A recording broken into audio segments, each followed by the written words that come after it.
Hello and welcome to an all-new episode of Anime Brain Freeze. We are your star-bound hosts. I am John. And I'm CC. And when there's just too much cool anime to watch, we've got you covered. Today we will do some star and JoJo stargazing, because we will review the technically second season of the new Trigun adaptation, Trigun Stargaze. And after that, we're off to the races and we'll discuss the first stage of the news entry in one of our favorite franchises in anime, JoJo's Bizarre Adventure, Steel Ball Run. So grab your red coats and cross-shaped machine guns, get yourself a horse that turbo boosts you across the finish line, and definitely don't pause the pod. We'll be right back. So yeah, it's been a while since we talked about Trigun Stampede. How long exactly, John? I don't even know. It finished... Stampede finished airing in March 2023.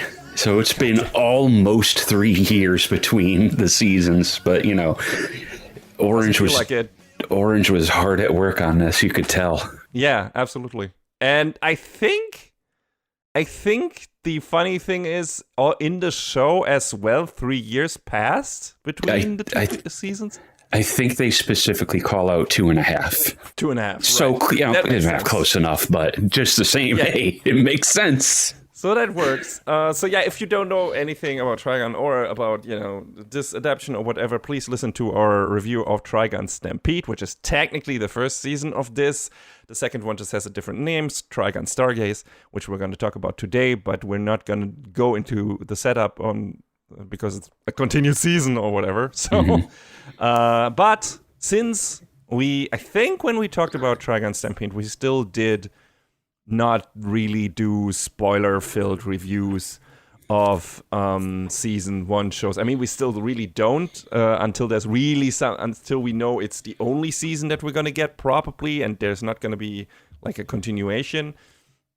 And I don't think we thought we would get a continuation, so we didn't talk about super spoilerish things in Stampede, if I remember correctly. Mm-hmm. So let's just go back to that a bit and talk about the finale of that first, because it directly has an effect on what is happening in this season. I mean, we knew it was going to continue because I think Orange said as such, but I think it wasn't known what the format was going to be, because it seemed like there were people talking for a minute like, oh, it's going to be a movie, it's going to be this, going to be that. No, it was an entire second season. So yeah. Exactly. I'm glad it is. I'm glad that we got that. I feel like the story deserved it. Also, just as, you know, to get this out there first, I don't feel like the second season dragged its feet at all. No, this thing, it got up and it got going. Yes, exactly. And that's how the first season felt. Actually, I rewatched the Stampede before watching this, because it's been a while, and I was like, okay, I just want to refresh my mind a bit on this. And I just, you know, First, can we please acknowledge how good Orange is at this? Like, not only the super expressive emotions and the facial animations, but also the fantastic action choreography and amazingly active camera. One of the things that is way too underused in CG-heavy shows or movies is the potential to use the camera in a 3D, like three-dimensional space to a degree that wouldn't be easily, if at all, achievable with a normal camera. Like, you have so many options to place and move the camera around the screen if your whole scene is composed of CG, especially in action scenes. More DPs and directors need to use these opportunities in Hollywood movies as well, instead of just imitating all the stuff normal cameras can do. I remember the Dragon Ball Super movie doing that really well in certain shots where like, yeah, we could do whatever with the camera, and they did it really well. Yes. And I mean, technically you can already do that in 2D animated movies, right? In traditional animated movies, but it's a bit trickier, having... There's a lot of extra steps. Correct. Like having the camera move at the same time as the animated characters adds a bunch more work to the already extensive process. It is easier to do that in CG depending on what kind of animation software you use and how you are able to move the camera in any given moment, because the models are already there. They are consistent. You don't need to technically account for certain, perspective shifts and so on in your actual drawings. So usually, the software should do most of that, depending on how it's set up and how good it is. So that's why I vote for them doing that more. And I mean, Orange probably still does some extra work because I think there is a lot more squash and stretch in their 3D CG stuff that is especially in other CG animated stuff. And I appreciate that. And I wouldn't be surprised if they need to do some extra things that to the models that are, that demand some extra work also when the camera is moving and stuff like that to have the right impact.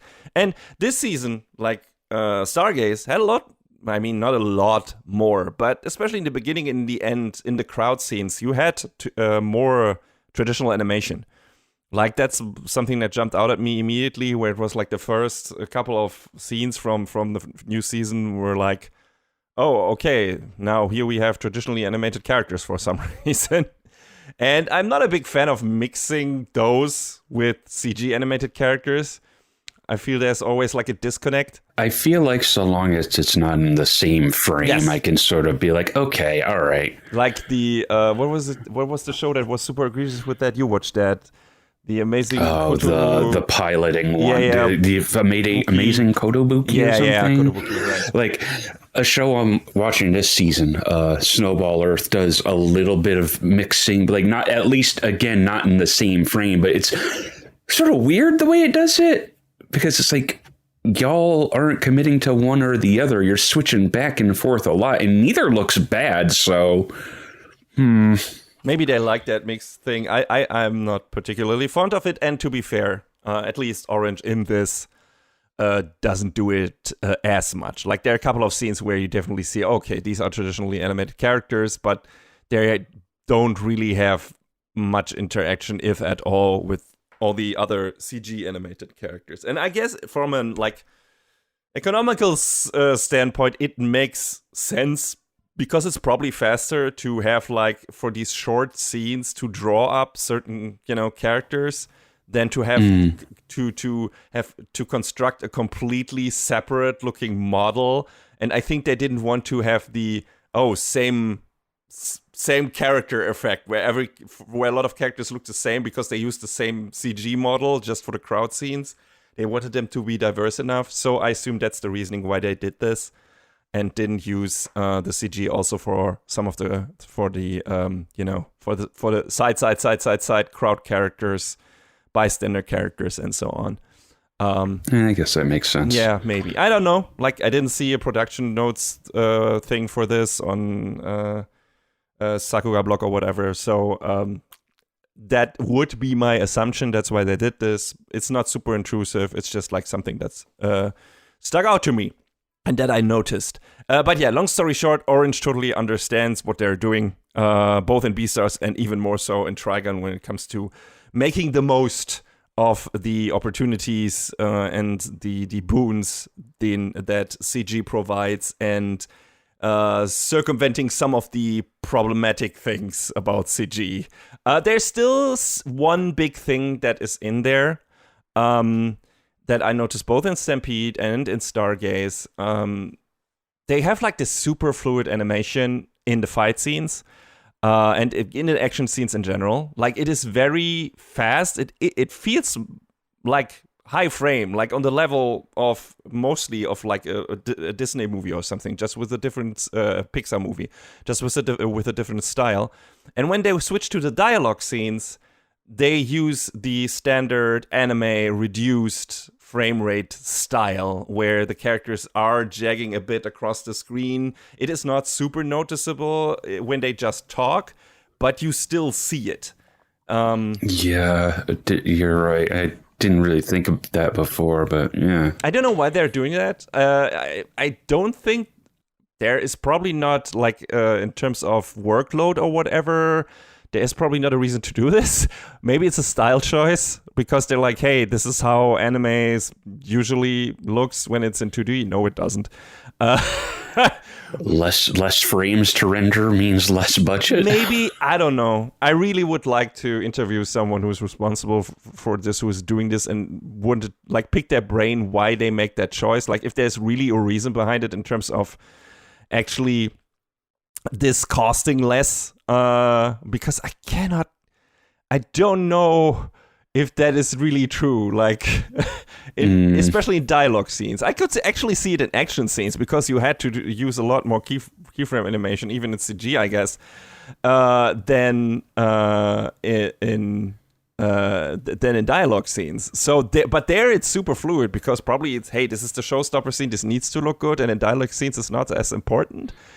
But also maybe you could do some stuff there with. I don't know, frame interpolation or stuff like that. So I'm always surprised, like how good this show can look, and then in certain moments, it's like, why are these characters? Why is this so framey, so jaggy suddenly? It doesn't. It's like, to be fair, these are nitpicks, right? Like. Because the character faces are still super expressive. There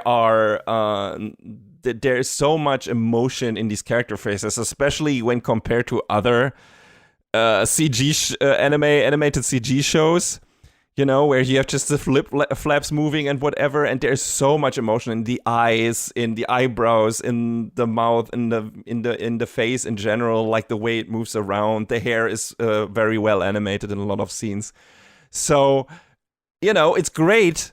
It's just, I see, okay, in the same show, I see moments where it's like, okay, this could look a lot better. But to be fair, this is the kind of same approach they usually use when they do traditionally animated shows. Where it's like, you have fantastically looking action scenes, and very rarely the dialogue scenes get the same kind of over-animated treatment that the action scenes get. I mean, I guess so. Dialogue scenes don't really need that treatment, and maybe it's just an industry thing that's burned in so deeply. You know what I mean? Yes, sure. But also the thing is, in 2D animation, I can understand this, right? Because the action scenes need a lot of people working on it. They need a lot of work to be put into.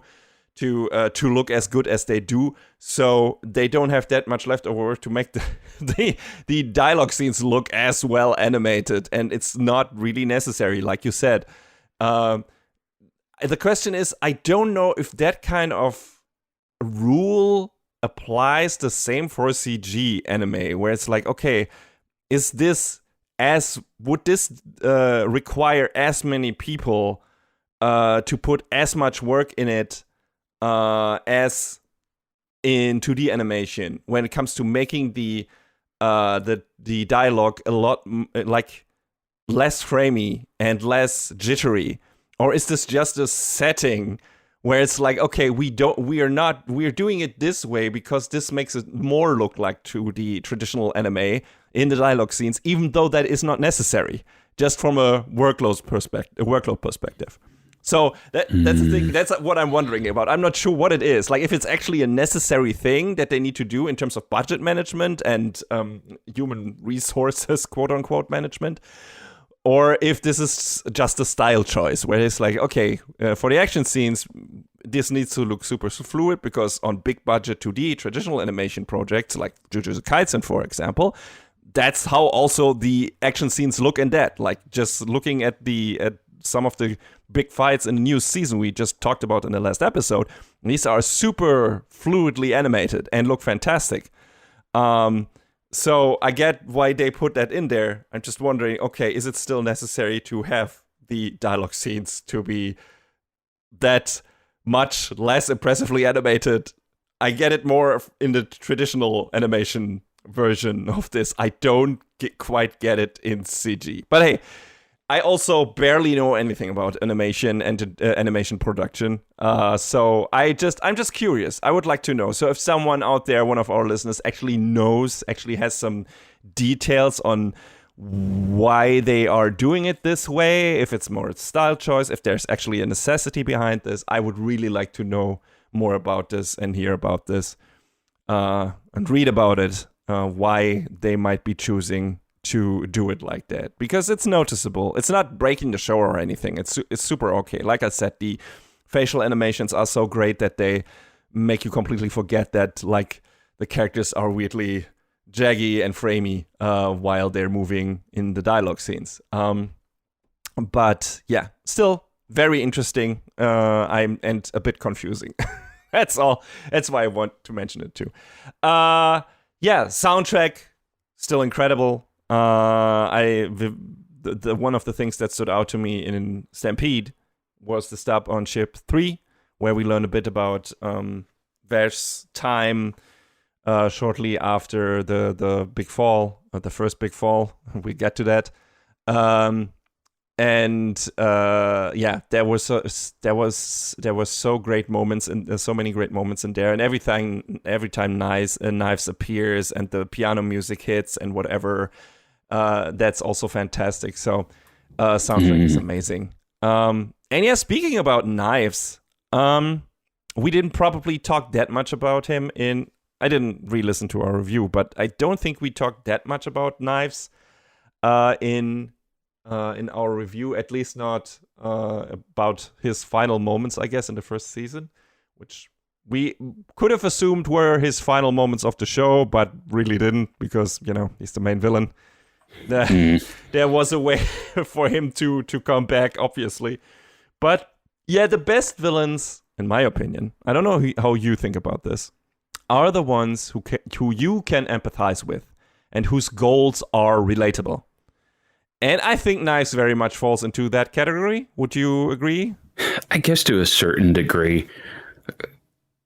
Because, yeah, he's out here trying to do this thing, but at what cost? Exactly. That's always like the balance thing, where it's like how...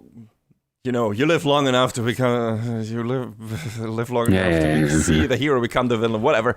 Dark Knight speech. Always applicable. But I feel like, of course, and Knives is the villain, and the way he's going about it is wrong, but I still feel like already in Stampede, but even more so in Stargaze, what he is doing comes from a place where you see, oh, okay, no, I get why he's doing this, and I might not like the way he's doing it, but I get the idea. I understand why, and I can't necessarily hate him for that. I hate certain aspects of it, like the genocide, for example. Yeah. And also, I guess on a personal perspective, he's also, and I'll get to that, he's also one of these characters who is pretending to do everything for the well-being of other people, and with everything he says and does, it's kind of betrays that statement in a way, because he's ignoring the feelings of the people around him, and he's like putting himself and his view on things above theirs, which is of course going against what they actually want, and so he's not doing it for them, he's doing it for himself. So yeah, but the initial spark for what he did, and which we already learned in Stampede, was of course, contrary to Vash, his inability to have faith in humanity, to not repeat the sins of the past. The trigger for that, which we learned about more this season, is when he and Vash learn about the fate of apparently their sister, their twin sister, or I don't know, not really. I guess she came before them, obviously, but her name was Tesla. And she died before they came into being, and met a very gruesome fate. So they discover her dismembered body. She's basically just a brain in a jar now. And that fucks Knife up thoroughly. Understandably so. Yes, and there's a really fucked up detail to that we learn at the tail end of this season of Stargaze that recontextualizes one key relationship in this show. And I'll get to that. But yeah, mixed into Knife's motivation is, of course, fear for himself, for his own well-being, but also for the well-being of his brother, and also, of course, revenge for Tesla and so on. And, well-being of the plants. Although, again, he kind of betrays that in this season. And let's not kid ourselves. Both the humans in Stampede/Stargaze proved him kind of right mostly, and humanity in real life is proving him right every goddamn day. Like, if you look outside and in the news and on the internet, humanity sucks ass. Like, if you look at it from a certain perspective and you don't have the heart-wrenching human stories, that of our main characters and everything, you might think, you go do it, Knives. Like, we had our chance multiple times. We fucked it up big time. Let the plants inherit the planet. They certainly can't do worse. Now, where his motivation turns from somewhat altruistic to selfish is how he instrumentalizes Vash and, all the people around him, really, against their will, at least some of them against their will, for his own goals, which are the opposite of what Vash wants, which I previously mentioned. Like, in Stampede, we have the brainwashing sequence of Knives, where he tries to take over Vash, and he does state that he's doing it for his brother. And maybe he actually believes that. And, I also think his happiness to have his brother forced back to his side makes him, that makes him genuinely happy. Like, Vash being at his side again. Because I think he was very alone. He must have felt incredibly alone most of the time after the crash without Vash around, because Vash ran away after he found out that Knives was responsible for the big fall. And even more so because Vash was able to connect to certain people during his long life, which Knives refused to do because he despises and fears humanity. Again, all of what he is doing is understandable and to a point maybe even relatable, but him manipulating and abusing Vash is where he falters, because he is doing it for his own gain, even though he pretends he is doing it for Vash and the other plans, so he can fulfill his mission without risking giving into his own doubts that he most certainly has. Like, there are moments in Stampede, at least, where he is not, I feel like, as single-minded, but there are some moments in there where you can feel like he is, especially when Vash talks to him, you get the feeling that he's like still not entirely convinced of his own mission, but he's like forcing himself into it again and again because that is the way he chose, and he has to do it. And if he doesn't do it, like, the past 150 years were for nothing, and him being without his brother were for nothing, and him being alone all the time and not connecting to humanity and whatever. And he can't have that. Like, he can't let that idea gain traction in his head, because that would drive him even more insane than he already is. So, I think he's a great villain. I think and we get back to him later when we talk about the end of Stargaze, but I thought already in Stampede, watching it, first of all, when he appears the first time, like, I recently talked to you about this when I started the rewatch, it's just fantastic. Like, he's so threatening. He's like a fucking scary monster. He's so much more imposing and has a lot more presence than the original adaptation, because when does he show up in the original? Like, in the last 2 to 3 episodes, and that's all we really see of him. Whereas this, we're constantly building him up and seeing, all of the stuff that he's trying to do, and how increasingly, like, bad it is for himself and everyone around him, honestly. Yeah, I don't even know if it was 2 to 3 episodes. I think, like, the real, like, actual the episode actually featuring him and him talking a lot was only the last episode. And even then it was like, okay, Dark Mirror of Vash, we get it. But we didn't really get that much insight into his inner workings and his character. And that kind of was like of course, absolutely to its detriment, and also kind of to the detriment of the original show, where it's like, okay, we build up to this giant confrontation with Vash's brother, and then it's like, feels more like a small aside and like a small bookend, and not really that well thought out. I feel like there was much more friction between Vash and, for example, Legato in the original show, and we'll get to Legato. But yeah, in general, super enjoyable. Just to have him be like the menace in the background. And even though like he kind of gets destroyed at the end of the first season, we knew he would be coming back. And he does, but more quickly than I expected. Because at the beginning of Stargaze, we kind of see him like floating in a vat, basically, again, being only a brain, really, at that point, and getting reconstructed through plants, like sacrificing, like crafting the power or the skin or the flesh tissue, whatever, of the plants on his brain, and creating his new body, some weird shit like that. But yeah, that happens much quicker, and we get cool shit after that. But yeah. Another moment I really liked about Stampede was where Vash regained his consciousness in the final confrontation, and to symbolize him coming into his own, he got the haircut from the original show at that point, or from the manga. Yeah. That was really nice, because he had a really different cut before, and then it was like...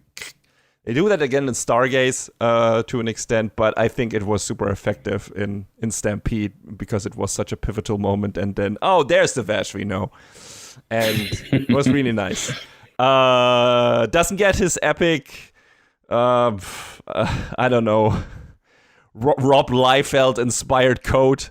God. Or no, not Rob Liefeld. No. Then it would look like as no. Who is using like a lot of buckles and stuff like that on their clothing? Was it Liefeld? The only name that springs to mind when you say that is Nomura. Yes, Nomura is the other one I was thinking about, but I feel like it's either of those two. Like one of those two designed Vash's old coat, and his new one. Belt straps and buckles. Straps and buckles everywhere. So, but his new coat feels a lot more functional, especially with the hood and everything. So, yeah, but it's still looks good. Not as iconic as the old one, but still great. And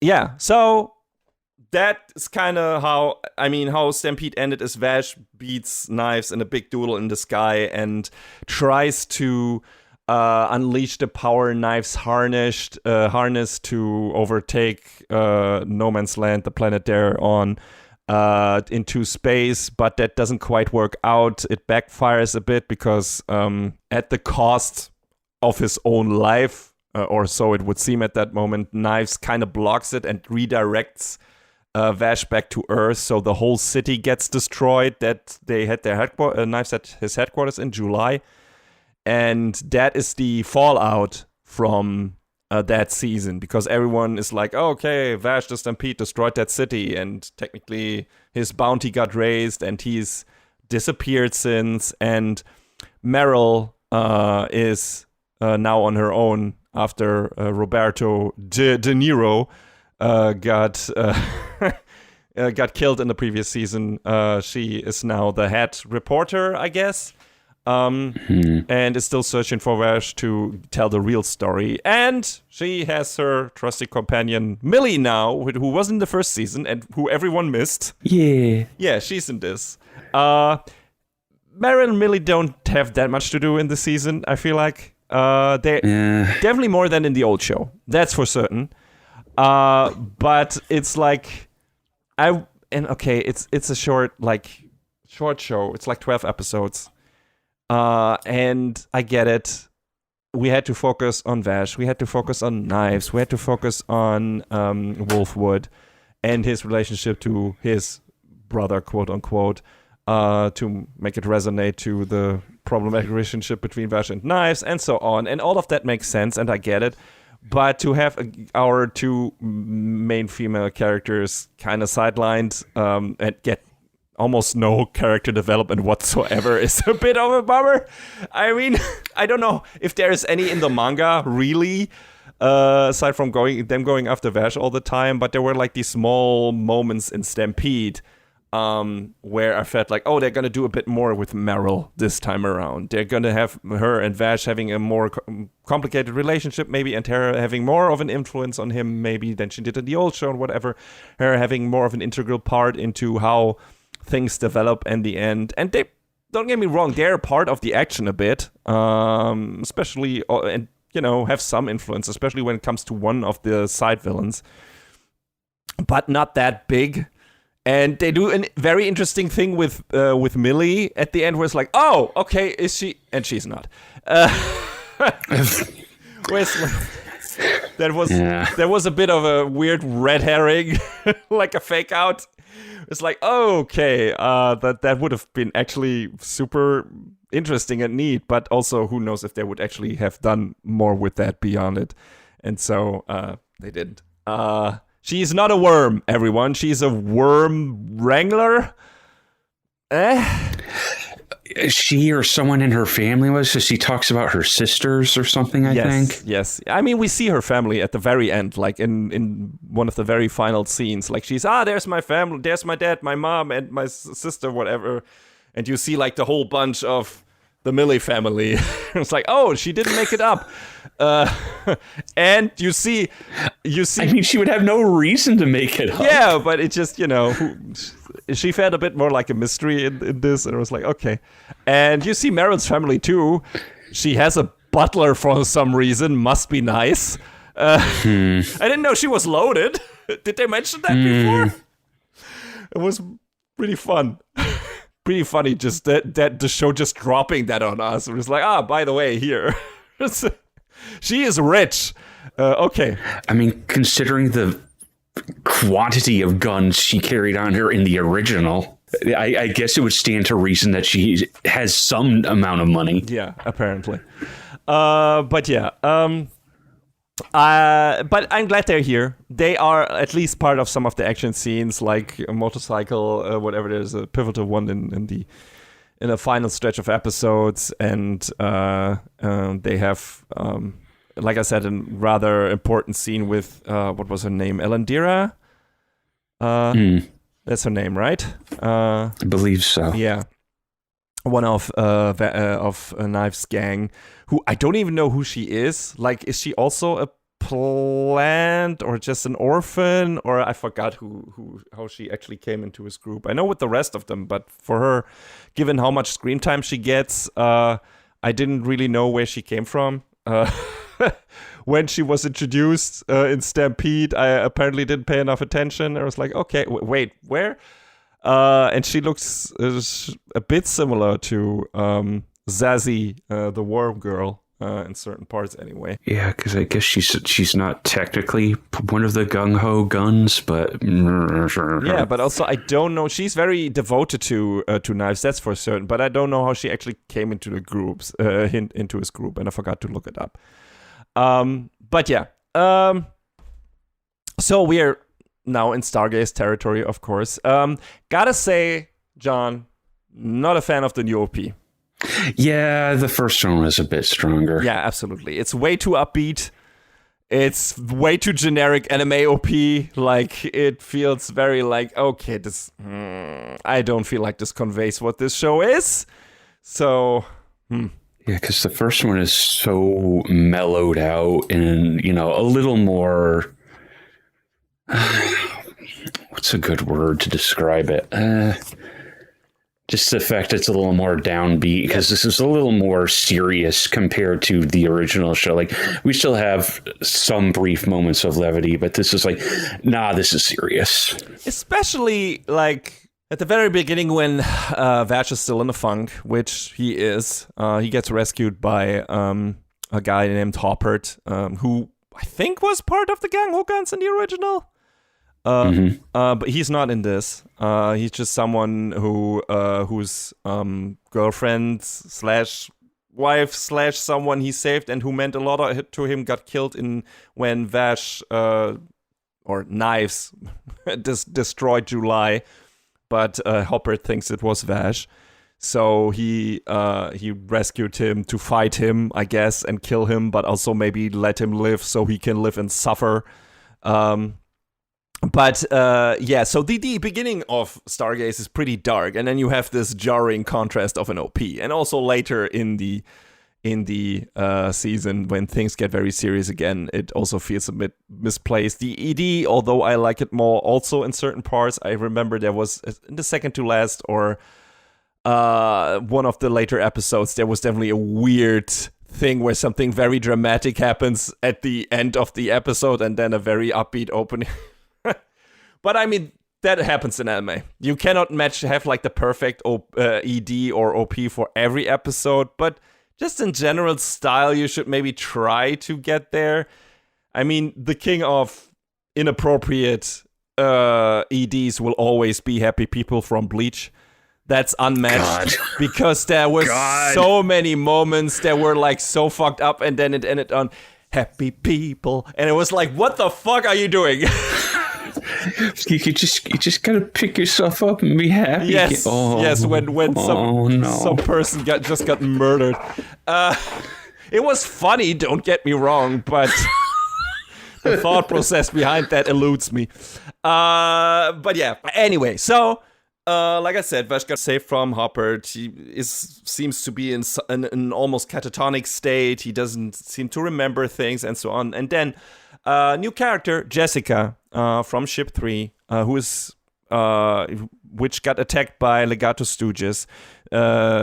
So she gets sent to find Vash. And she didn't appear in Stampede, I think.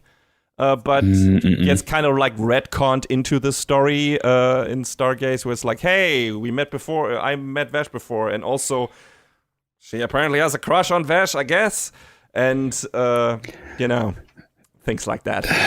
It's so weird considering how young she appears to be. I mean, it's innocent, absolutely, because Vash also doesn't like reciprocate the feeling. I'm glad he's just sort of like, okay, kid, sure. Yes, exactly. He's like, okay, this kid is just, okay, all right, it's fine. He's treating her the absolutely correct way. It's like, it's not overindulging her or anything, but like she cooks him a meal and is super happy, watches him eat and so on, and he compliments her and stuff like that. But he doesn't entertain her every whim. And but she's here and she's on the search for him and finds him at Hopper. And then basically Hopper somewhat not seriously threatens her and to make Vash / Eric's, who he is at that moment going by, that's his name that he's using, which I think also happened in the old show. I think the destruction of July also happens at the midpoint there. I don't know. Some city got destroyed, and Vash blames himself for that. And I think that's also the moment where he takes on that persona. I don't know who rescues him there. If it was also Hopper, I don't think so. I think it was someone else. I think they joined these two characters in this. As far as I recall, Hopper was very much a throwaway character in the original, so I don't remember the details of that from the old show. No, I think it was just some other character who then had, got the thing that Hopper got in this with the reasoning of the person who died or whatever in the attack, in the destruction of July. But of course, Vash wins that fight, and also that is what, like, the Jessica being threatened is what brings him back into action. So this kind of plan of Hopper worked, I guess, and he just is happy to die, knowing that Vash will live and suffer to atone for his deeds, which weren't really his deeds, because it was fucking knives. So. But when you've got a bounty that size on your head, the truth changes a little bit. Yeah, exactly. Then we have basically all the characters converging, and again Meryl and Millie appear in the scene, and also Nicholas, who gets hit again by Meryl with her car, which it happens. I was a bit. I'm sorry, just you so casually saying, "Oh, it happens." Yes, yes, sure. Yes, in this show and to this character, absolutely, constantly, apparently. But yeah, in the beginning, and when we had the traditional animation mixed in, and it was more dialogue focused in the beginning, and the fight against Hopper was okay, but it was not super impressive. I was a bit worried that the animation quality would be a bit downgraded, maybe because they had less time or whatever from the first season to the second. Those worries were completely eradicated when Vash battles against Leonov, the puppet master, in ship 3, which would look dope as hell, like this multi-brawl of Vash against all these puppets that get sicked on him, and it was really cool. And I I was like, oh, okay, we're so back. And that continues until the end of the season. It only gets crazier and crazier. And so at this point, and this is where we come in when I say that what Knives does kind of betrays what he says and his stated motivation a bit. Because the doctor, I forgot his name, who was already with us in Stampede, revives Knives, like I said, by sacrificing the plants to revive Knives, basically using their energy, using their bodies to reconstruct Knives' body. And at this point, I was like, oh, this might backfire, because Knives' mission statement in the first season in Stampede was, hey, I'm doing this to save the plants. For people who didn't listen to our review of the first season or didn't watch Stampede for some reason, the plants are these artificial beings. Vash and Knives are technically the same, though they are a different breed. They are independents, and they are more human-like, while the other plants look a lot more alien, and they are kept in jars, and they are basically living energy resources.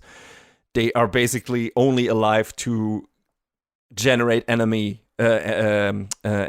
for humans, and are basically just tools here to live and die, to sustain human beings, which is already plenty fucked up. But then all the stuff with Tesla happens and everything, and that sends Knives over the edge. So his mission statement was, hey, I'm gonna save us.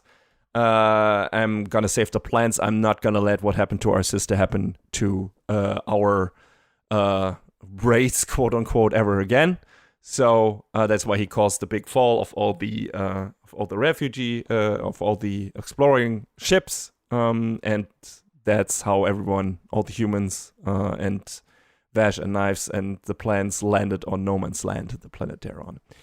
And I mean, there's also, which we didn't mention, or I didn't mention yet, there's like this ticking timer, I guess, also in this season, because at the end of the previous one, we learned, they actually were able to establish contact with Earth, and now Earth is sending over a new fleet of explorers to get the refugees from, and I guess the leftover plants from No Man's Land, to get all the seeds. That's what the fleet was called, to get them and go further into the universe with them, save them from this planet where everyone is kind of like close to dying, I guess, because of the limited resources. So that is in the background, that is progressing, and so we already know, okay, if Knives is back alive when those ships arrive, those ships will not have a good time. Probably, and the rescue mission will not be good. So that's the ticking timer. It's like, can they stop Knives before that happens? Before the new fleet arrives here? And what will the fleet do anyway? Like when they find out that independents are here.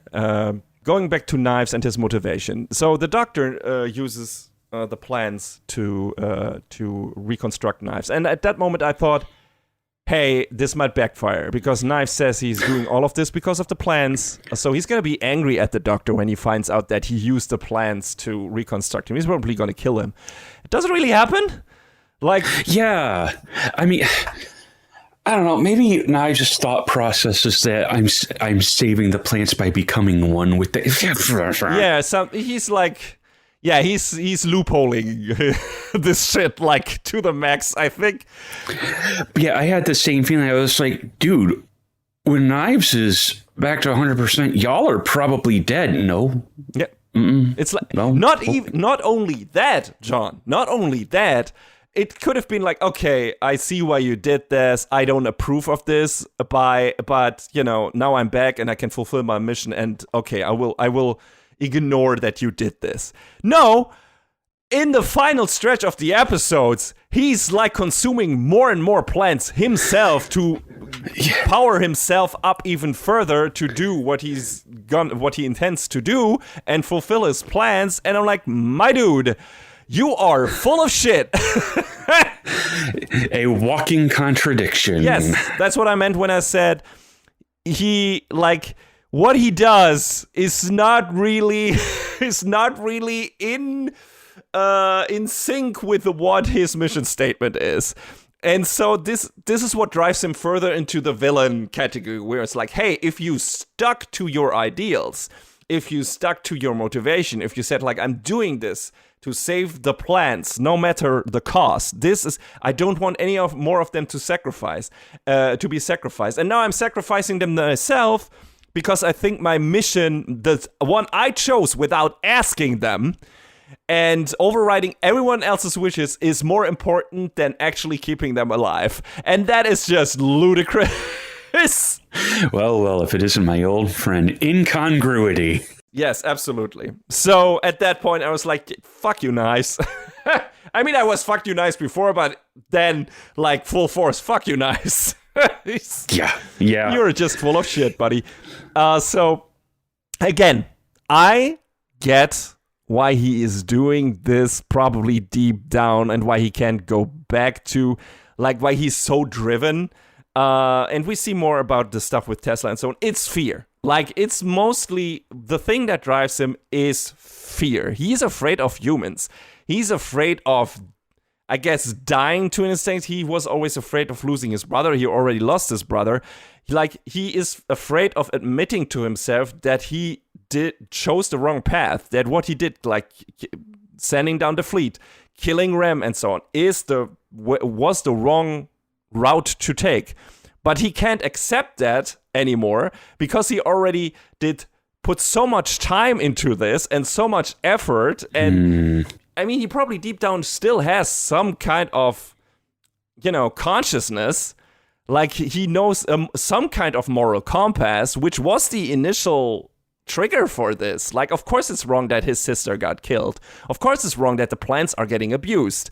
And his moral compass was rightly adjusted in that moment. He just then went too far and made the wrong decisions, of course. But he can't accept that because this would completely sabotage his mission and would basically say, hey, all the things you did, you were doing, you were the bad guy. And he can't accept that because in his eyes, he's the good guy. He's the guy with the noble mission. He's the guy who is gonna do good for his people. So he can't be the bad guy. And if he admitted to himself, hey, I did something wrong here. I killed all these people on the ships for nothing. I doomed all these people who are living on no man's land now to extinction to a degree. I also probably killed a lot of plants. I doomed them to a fate that is worse than they would have had on the ships. And instead of, trying to form a bond and connections with humans and trying to convince them that there needs to be a better way than to abuse the plants, I chose this way. And I basically made things 100 times worse. And he can't admit that to himself. That would make him the bad guy. In his own eyes, even though it's more complicated than that. So he can't go back to it. So, of course, he's so far over the edge at this point. He's like, no, I'm gonna use the plants because, like you said, we all belong to the same people anyway, and it's also their will, and I will save all the plants that come in with the new fleet. So it's absolutely worth it. He's justifying all this shit to himself, so he doesn't have to admit to himself that he is the bad guy here. So, yeah, again, I get all of that. doesn't make what he's doing any better. Especially at this point when we realized what he's doing. So, yeah. But cool. Yeah, I like that there was a development in his character. Like, even though it was a pretty straightforward one into one direction, and there was not really any back and forth, which I would have hoped to be there, I guess, in his conversations with Vash. And Vash definitely is the one who can get some reactions out of Knives and try to get him close to reconsider and close to questioning himself. But Knives always forces himself back into his old, like, modus operandi and his own old state of mind. So he doesn't have to confront his sins, which he doesn't want to do, which I guess is also part of the whole underlying Christian message of this show, which is not really underlying. Like, it's not subtext, it's text. Like, everyone is throwing around crosses and whatever. Like, Vash is obviously, like... I mean, Nicholas is quoting scripture. Vash is obviously a kind of Catholic faith, maybe inspired, or at least Christian faith as inspired pacifist. And, you know, all of that is obviously in there. And admitting the sins that you did and trying to atone for them is part of that belief.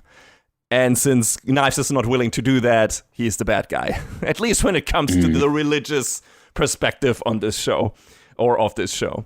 So it makes sense. It all gels with each other. It's very consistent with the text of the show. I guess I didn't really have that read on it, but now that you're saying it, yeah, it makes a lot of sense. The creator of the manga, Naito, is a Christian, I think, which is not that common in Japan. Really? Yes, I think so. Well, I mean, I knew it wasn't common, but... I think he converted to Christian faith. I'm pretty sure. I would need to look it up. I don't want to give any idea, but I think... I mean, you can do it on the side while I keep on talking. But I think he's a Christian. This is his view on the whole thing and the idea of pacifism and the idea of faith, which is a very central thing in this show. Again, Vash has faith in humanity. Knives doesn't. And their ideals clash with each other. That's, of course, a big part of this. And I think this is Naito working, you know, through his faith and showing his view on that and on Christianity, and even with this show. I'm seeing something here that I guess it's not really... At one point, it was written that he grew up Buddhist. Yeah. And that he may have studied Catholicism, but there was no publicly stated religion of his in, like, at least in any English language interviews. Yeah, but I think... This is also something from 2011 that I'm reading here, so... Yeah, I think it was never... Like, he never outright confirmed it himself. But I think he studied it. He's very interested in it, and I'm pretty sure he's practicing it. I read it at some point, but I would have to look it up now. Unless I'm super wrong, feel free to correct me, everyone out there. But I'm pretty sure it was very, very evident that he is not only interested in these stories, but also, like, from a personal motivation standpoint, very much living that kind of life or adhering to these kind of ideals. I don't know if I said it before, if he'd outside converted to it, but I think he's at least practicing it. Yeah, that's in this show. If nothing else, he's definitely talking about this in this show a lot. Especially, I mean, I think it was more present for example, Nicholas in the old show, and It is kind of here with his story with his brother and the orphanage and so on. And it's definitely here for Vash. I mean, all the pieces are there. Yes, absolutely. Finishing up that X-course, Mid-Valley, the Horn Freak, gets introduced in this show as well. And he was in the old show. Yeah. I feel like he gets a bit more of an interesting role in this adaptation. If I remember correctly, in the old one, he was, again, one of those throwaway villains. Like I said, if I remember correctly. It's been a while since I watched the old show. But in this, he's like very much, he doesn't want to be here. He's being almost openly antagonistic towards the rest of the gung-ho guns. He's very afraid of knives. We learned why. His band was killed, like his companions were killed by knives, because he wanted to make use of Mid-Valley's power, which is like he can use sound waves out of his when playing his weird saxophone. He is in this, and he and the gang, the gung-ho guns, attack Ship 3 to abduct Vash and, I guess, the plants, both needed to fully reconstruct knives and fulfill his plans. We get a nice callback of Vash deciding to get the haircut from the end of season 1 to show his determination, and we see black in his hair. Not only his, but also Knives later. We learned that this is a sign of them using up their power. Like apparently, the power of independent plants is not unlimited either, and they've used their superpowers. Like their ability to reach beyond this ominous gate, where on the other side is where they, I guess, they came from originally, or the plants came from, or whatever. That's where they can reach to, and every time they do that to use their powers, they use up their energy, and when their hair becomes entirely black, they're much closer to actually dying, or at least getting closer to a, let's say, limited lifespan, which they're technically, before they're kind of mortal, but when they use up their energy, I guess they become more normal humans than they were before. So that was pretty interesting, and we get a very cool fight between Mid-Valley and Wolfwood. Although it's more of a tense sniper duel of clashing wills rather than an action blowout. Like Wolfwood is trying to overcome Mid-Valley's spell of fear that he was put under by Knives' overwhelming power. And he doesn't succeed, but he's able to stall him until Vash is able to take Mid-Valley out. And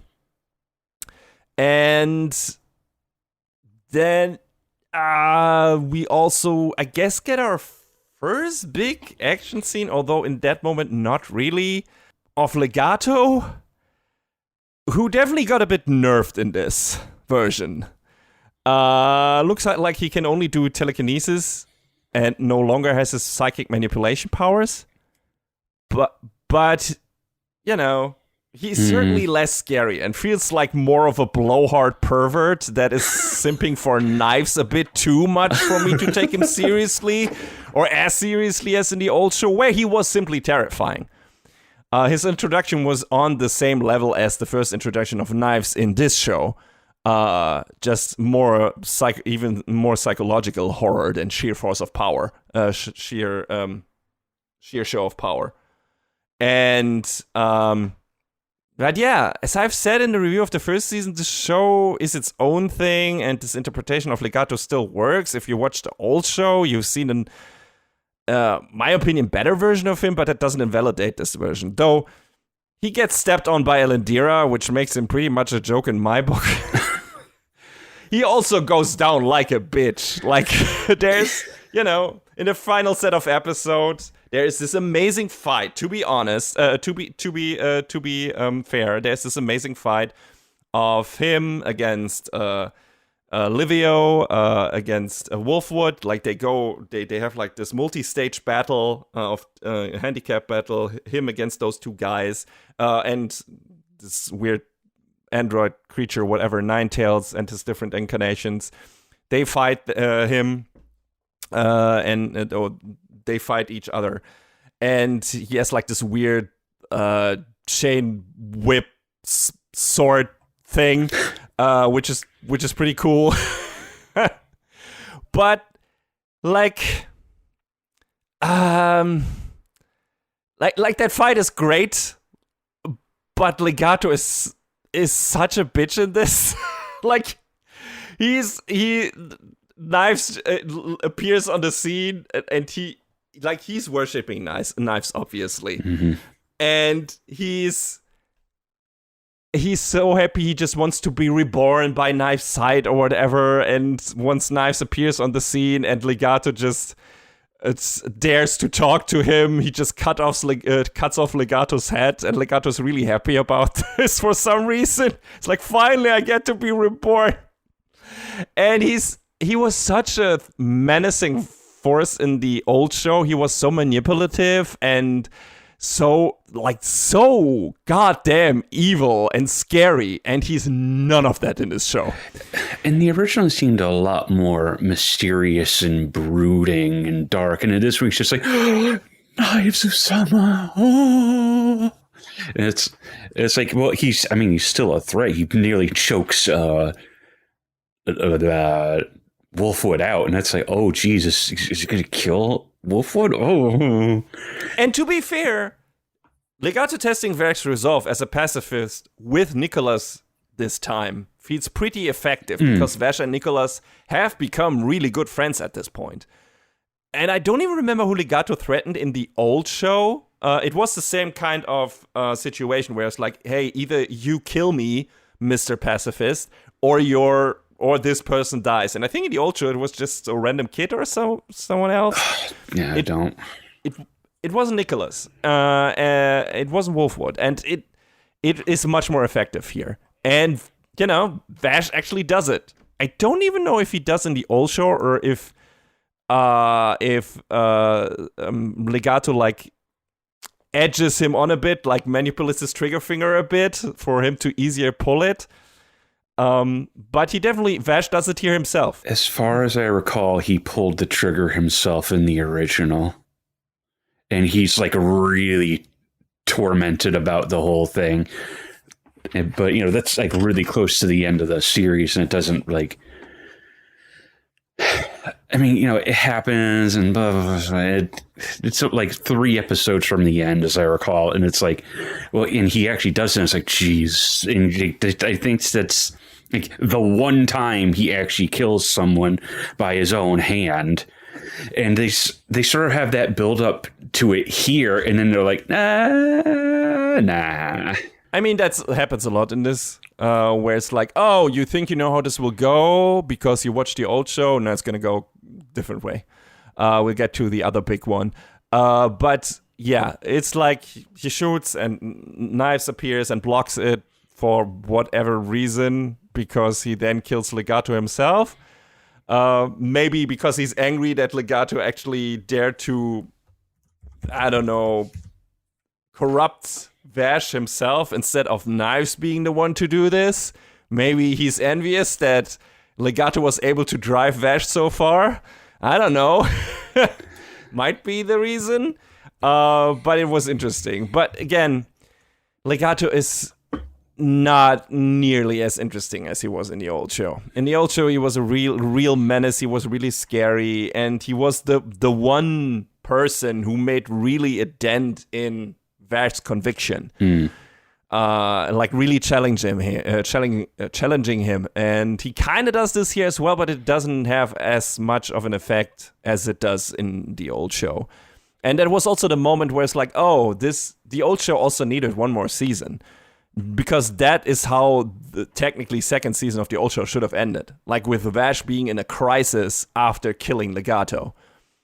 Like questioning his own faith and his own morals and whatever. And that doesn't really happen in the old show, and that doesn't happen here because Knives interferes. I mean, Vash still pulled the trigger. He's conflicted about that, but it doesn't result in the death of a person, at least not by his hand. So I guess it doesn't have the same powerful effect as it does in the old show. It's not as dark, it's not as emotionally harrowing and whatever. But it's also understandable because that's kind of either in the final or in the penultimate episode of the season. So we don't have time for this, apparently. But yeah, that's it for Legato. He's not really important in this season. He's mostly there to be a weird pervert for Knives and getting off on Vash resisting his power and just spouting weirdly theatrical monologues and whatever. So didn't like him that much in this. Yeah. Liked him a lot more in the old show. But hey, it's still okay. He works as a muscle, I guess, to an extent. Again, and he makes for a great fight, like at the tail end of the show. That fight was really amazing. It was well animated. There was like this cool moment where Livio and Wolfwood surf down a slope on sand while fighting and switching weapons and throwing each other around, and it was just fucking insanity, and I loved it. I thought for that alone, and their the choreography in the fight against Legato was amazing. Mm-hmm. So hey, I'm glad he was here just for that. Speaking of Livio, he's a character that was not in the old show. He is in the Trigun Maximum manga. So he's a new addition to this. And we already get introduced to him in the first season, where he attacks Wolfwood and Vash on a ship, and has like the Livio the double fang or whatever. He has the same gun technically, although with a slightly different equipment than that Wolfwood has this big old cross. One side shoots machine gun bullets, the other side for Wolfwood I think shoots a laser, plasma cannon, whatever, and for Livio he shoots I think flamethrowers.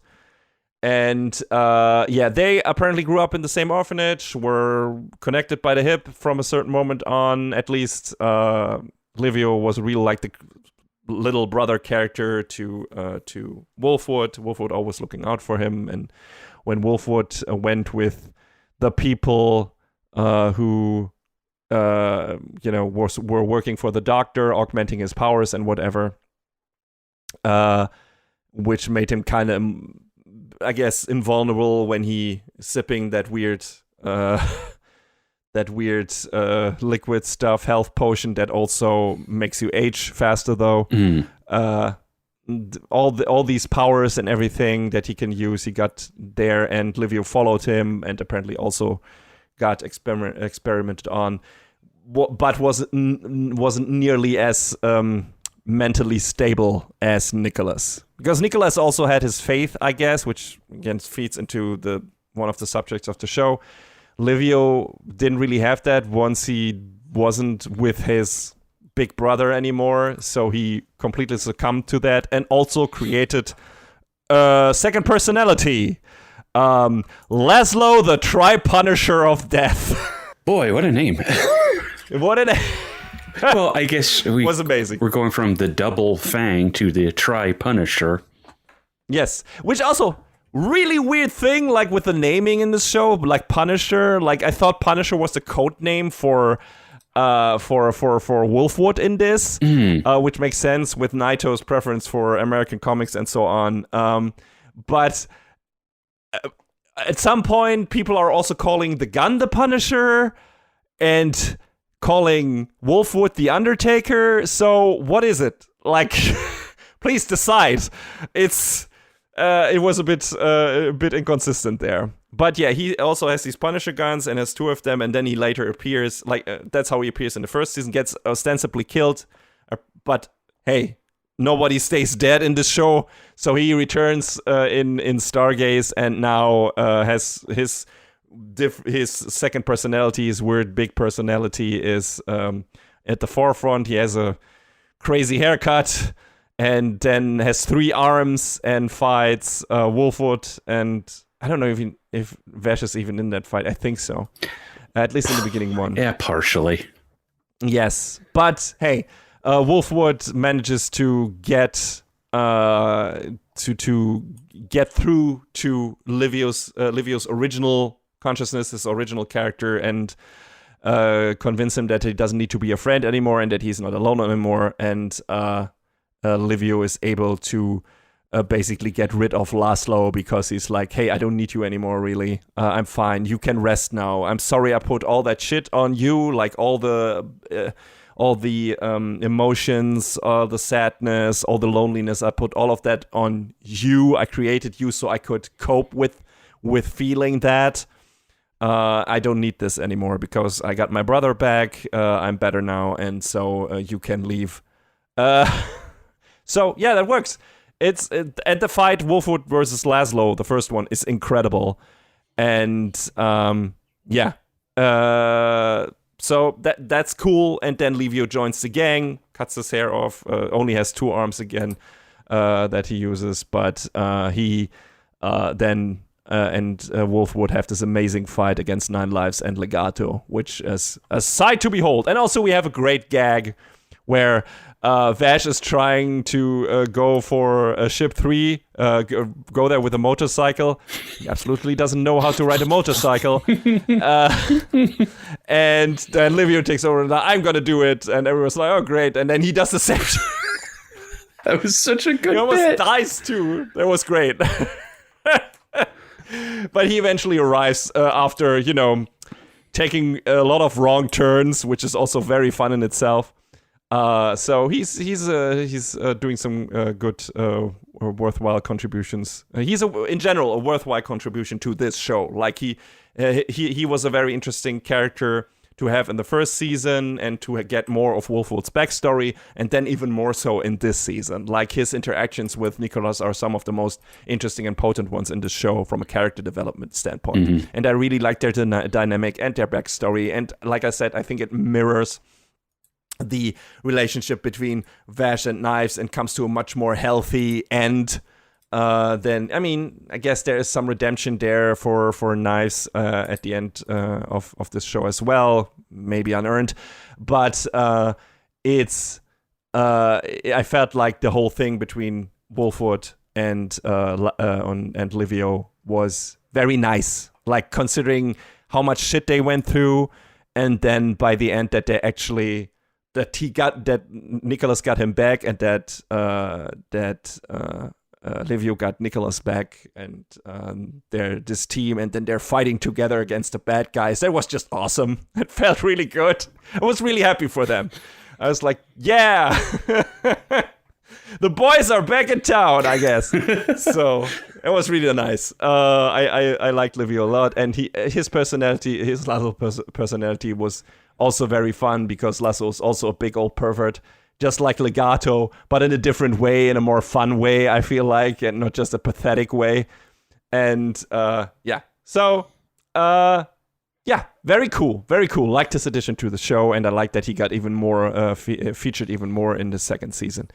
Did you think that as well? Yeah, I really like that they sort of brought their relationship full circle, and that become one of the guys, one of the dudes. Yeah, and then we're kind of already at the end there, where it's like we have Knives absorbing all the plants, like we said, full of shit, and then becoming this weird dragon phoenix creature going into space. All the fleet has arrived at this point. He's trying to drag all of them down to the planet, and to kill the humans, to save the plants, whatever. And Vash interferes. And I found it to be very interesting that the fleet immediately attacks Knives, but not necessarily because he is attacking them. Like, one of them says, like, "Oh, Independence survived.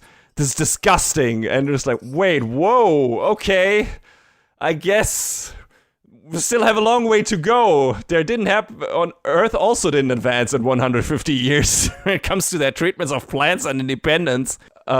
So again, does Knives have a point here?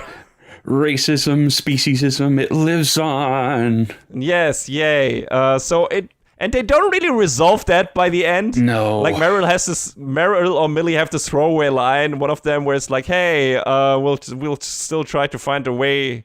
I think it's Meryl in her reports to treat plants better, but also we don't know if this will ever happen. We'll just fuck off into space now. Bye. Yeah. It's like, okay, I don't know if I'm happy with this. I guess it's kind of like it feels more wonderfully non-committal. Yes, very non-committal, also very in line with reality. It's like humanity definitely is not there, and I don't know if it will ever get there. No. So I guess in that sense, it works. But also for this show, I wanted to have a more idealistic ending where it's like, hey, yeah, we figured it out. or we're really trying to figure it out. It doesn't feel like they're really trying. Like by the end of this, when all things are said and done, which is basically Knives sacrificing himself to save Vash, because Vash already stopped him from taking down the ships, and then not much power is left, and the gate is about to consume Vash, and to stop that from happening, Knives is sacrificing himself so Vash can survive. Whatever. But, Man. What? I don't feel like Knives' sacrifice is really all that earned. It doesn't, like, they're trying to make him feel like a hero in this final moment, and I'm just sitting there like, brother, look at what you've done.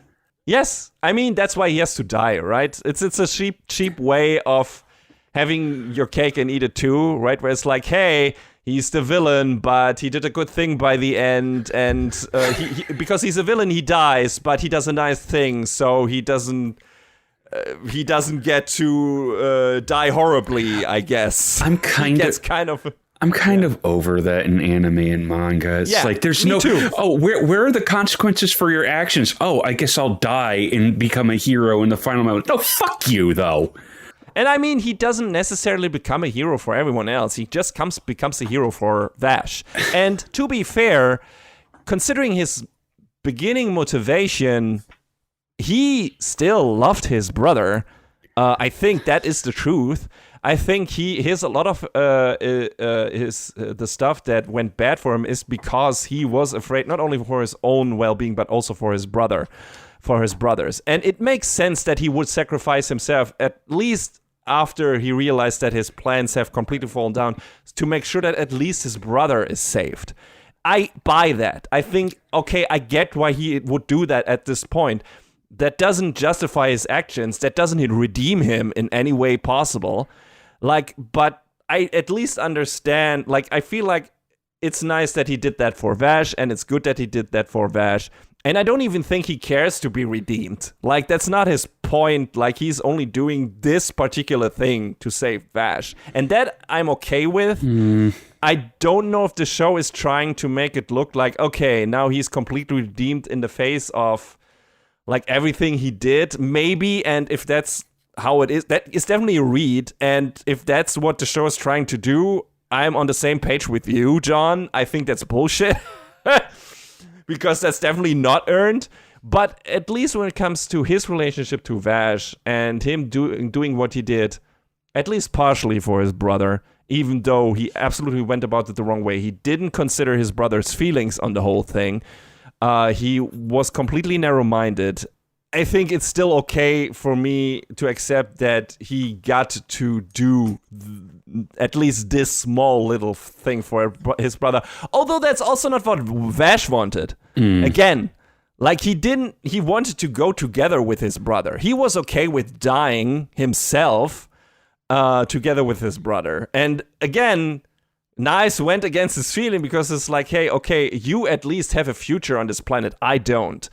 So I think ultimately this was the right decision by Knives, because that is true. Like, as we see in the in the epilogue, Vash has a life here. He has friends. He can have a happy life now, if he wants to. So that a life that he's earned. So I feel like that there is merit to Knives' sacrifice, even not to redeem him, but just to save Vash.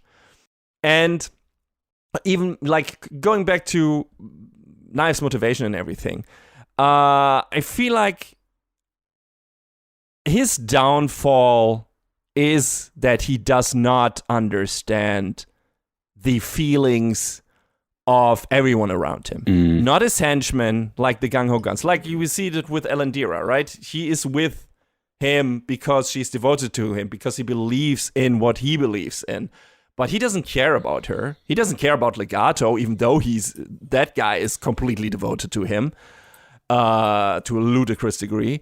And, everyone, the Doctor does things because he is also, he's trying to make up for past sins, because he's one of the people who did the shit to Tesla.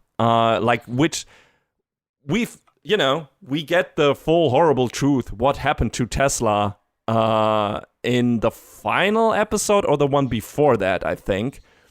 When Knives again takes over Vash's body or puts Vash's consciousness into his own body. And we learned that Tesla was determined to die at some point, because she was, I guess, not a fully completed version of the Independence yet, and her power would be running out much quicker. And then a tribunal of the people, the humans on the ship, decided, hey, we can either live her out the rest of her remaining days in peace, or we can vivisect her to learn more for the future. And they decided to do that, and nobody protested, not even Rem, Yeah. And that was the thing I was talking about at the beginning. That was really interesting that they recontextualizes that relationship, because Rem was the same figure from the very beginning of the show. And she was portrayed like that. She was hey, she was there for the twins. In flashbacks, it looked like she was there for Tesla. She was this mother figure.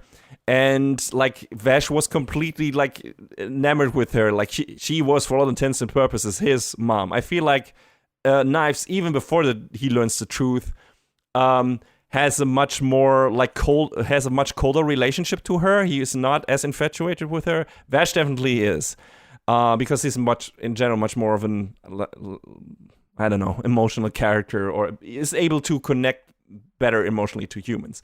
Knives can't do that really. And we learned that she did not object, for whatever reason, to this shit being done to her proxy daughter, I guess. And that is, we see these flashbacks that kind of put Tesla into moments that we see Rem having with Vash and Knives before. So we don't know how much of that is Knives' memory, how much of that is Vash's memory, how much of that is really Tesla's memories. We don't really know if Rem had the same kind of relation with Tesla that she does have with the twins.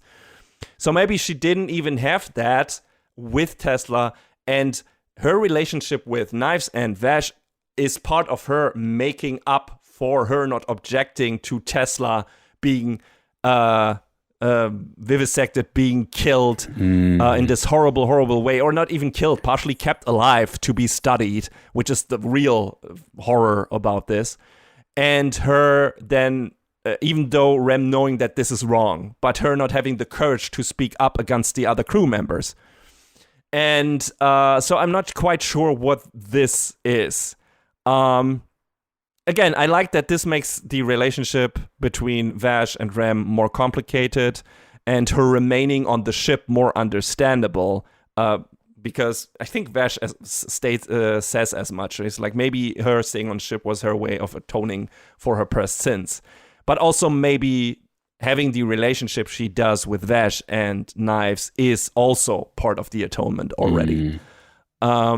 Because maybe she didn't have that kind of relationship with Tesla, even though she should have. And maybe the flashbacks are just, what the flashbacks we see are not really with her and Tesla, but just, echoes of what she had with Vash and Knives, because we already see that. So, both could be true. Maybe not, maybe nothing of it. But again, I like that they didn't keep her this same figure and make it more complicated. There's not this easy view on this character. And I feel the same thing about Knives. I feel like as clear-cut as his bullshit is at the end of this, and as narrow-minded as he is, and as mission-driven as he is, losing sight of what he actually is supposed to do, what it means to do the best for his brother, what it means to do the best for the plants. Losing all of that gets out of focus, and he's just focusing on his very simple mission statement: I'm gonna kill the humans, and I'm trying to save as many plants as possible, but to do that I also have to kill some of them. As much of that it is in there and makes him a clear-cut villain to a degree, there's still these moments in there that I liked where it's okay, I think he does actually care for his brother. And he is actually doing this because he's afraid himself, because he was an afraid kid when he realized what the people on the Steeds ship did to his sister. And of course he would be afraid for his own future. Of course he would, as a child, even though you were an advanced, a superior child, I guess, you would be afraid what could happen to you in the future. All of that is very understandable. The problem is he recontextualizes nothing of that. He revisits nothing of that when he is an adult. He never does any kind of, at least we don't see it, any kind of introspection. But it's still interesting that he's a bit more of a gray character, and especially that Rem is that as well. The Doctor, of course, too. He was the main person we see in the flashback who made the decision, who even brought up the possibility of keeping Tesla alive in a vivisected state. Mm-hmm. And of course, him realizing at some point what he has done and having big regrets about it, and now being like, okay, I'll do I suck. Humanity sucks, and I need to do better. So I'm gonna do what Knives wants to do and save the plants, because I did so much damage to them and caused so much pain, and this is my way to atoning for that. Also, not the best choice. There were other ways, but I at least understand his character. And again, Knives not understanding the feelings of all these people around him is, I think, his downfall. First and foremost, he doesn't understand Vash and not the other plans, because it's very evident by the end. I mean, with Vash, even in the beginning, he doesn't want what his brother wants. He tells him that, but Knives doesn't listen. But even more so with the plans, and probably Tesla as well, we just see, like, he's trying to use to revive the plans with his power at the end, and it doesn't work. And it feels like it's partially not working because the plants don't want it. And they don't want this kind of, I feel like, responsibility. And also, Tesla, at the end when we see her saying goodbye to Vash in a moment, and when we see her when he dives into her, when he's part of Knives' mind and of her mind, because Knives put a fucking part of her into his heart, into his chest, which is super fucked up. You see her eye in his heart, I think, at some point when his chest is open, which is ridiculous. But when he dives into her mind, and when she says goodbye to him, when all the plans fly into space, or their consciousness anyway, she's just happy that she is free. Like, she didn't want to be part of this revenge mission, this liberation mission of Knives. She just wanted to get out of that fucking tube and wanted to die and wanted her soul to be released. And he didn't grant her that. He used her to further his own, like, to accomplish his mission. And that's, again, fucked up. He does not, what he's doing, like, he's not listening to what the people he is ostensibly, or he states what he's doing what he's doing for. He doesn't listen to what they actually want, and that pushes him more into villain territory than they could have done if he, turned around and actually listened to these characters. But he's so driven and single-minded that never comes up, and it was a bit of a bummer. I mean, I like a clear-cut villain, but I also would have liked to have more moments of introspection where he questions his own ideals and everything, and then for another reason still decides to go further. But he mostly does that because he can't accept his own sins and doesn't want to atone for them, which is okay. It's a good motivation, don't get me wrong, and I like that is in there.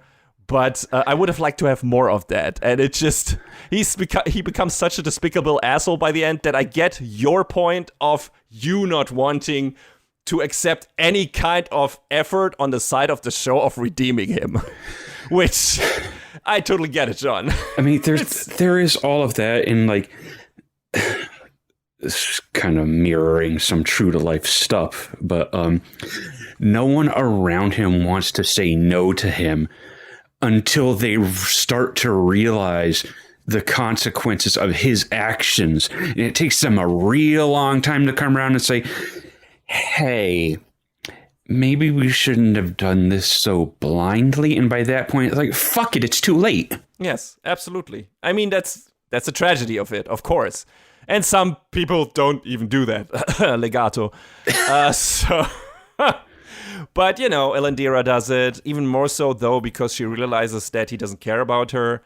I guess the Doctor does it in a... Does it? I mean, he doesn't really do it, but he at least admits that it might not be the best way, but he also doesn't see any other way. Yeah, I mean, Dr. Conrad he's interesting because he definitely knows what's going on. It's like, maybe this isn't the right way, but he doesn't have like a solution for any of this.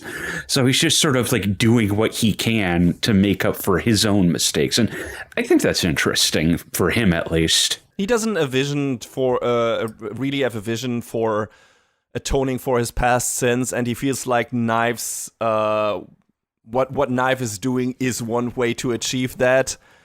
Which is a bit lazy. Yeah. Like, maybe do a bit of more soul searching and see how you can really do what you can really do to maybe save humanity and the planets at the same time. You seem to be a pretty smart guy, so there's probably a better way to do this. And maybe he did, and we just don't get the luxury of actually seeing that, like in flashbacks and so on. Maybe he did. I mean, I think he mentioned it at some point that he tried for the past 150 years or whatever to find a way to do to save plants and humans, but I'm not sure if he actually did, because it feels like he's just subscribed to Knives' ways of doing things, and that's that.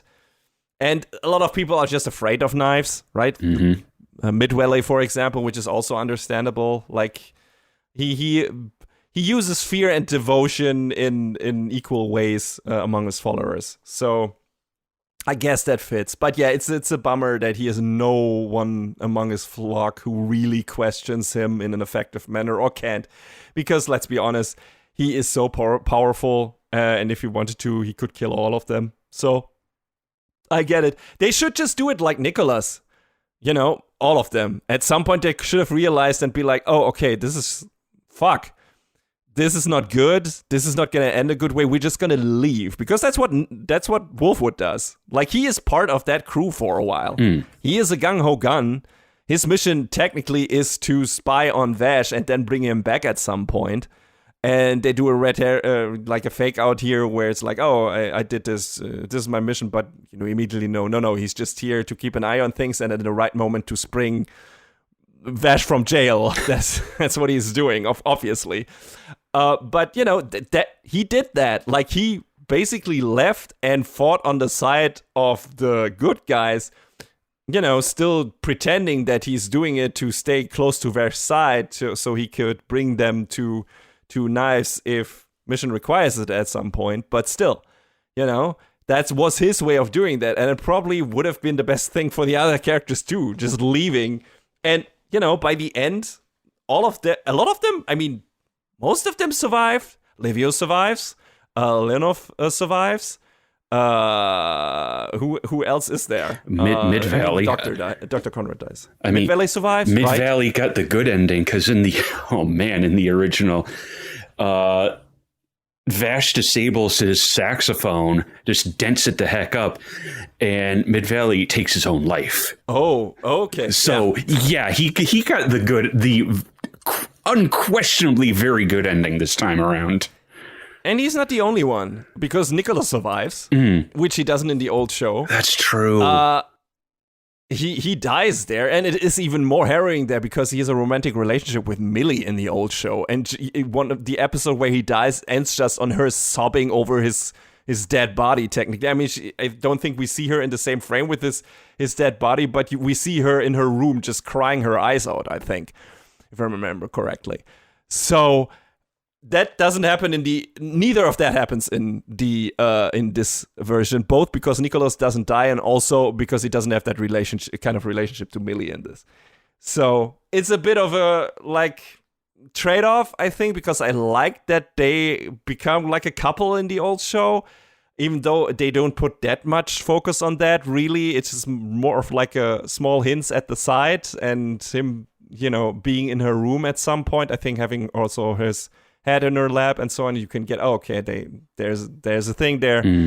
None of this happens in this. But also, that means there is no real emotional... I mean, there is an emotional, resonance there when he survives, because his brother is there and Vash is there and everyone is happy that he survived, even though they make it a bit of a joke, right? They make it look like he is dying again, and then he's like, I just want to sleep, leave me alone. He's like, could you guys keep it down a little bit? I was like, oh my God, of course. Yes.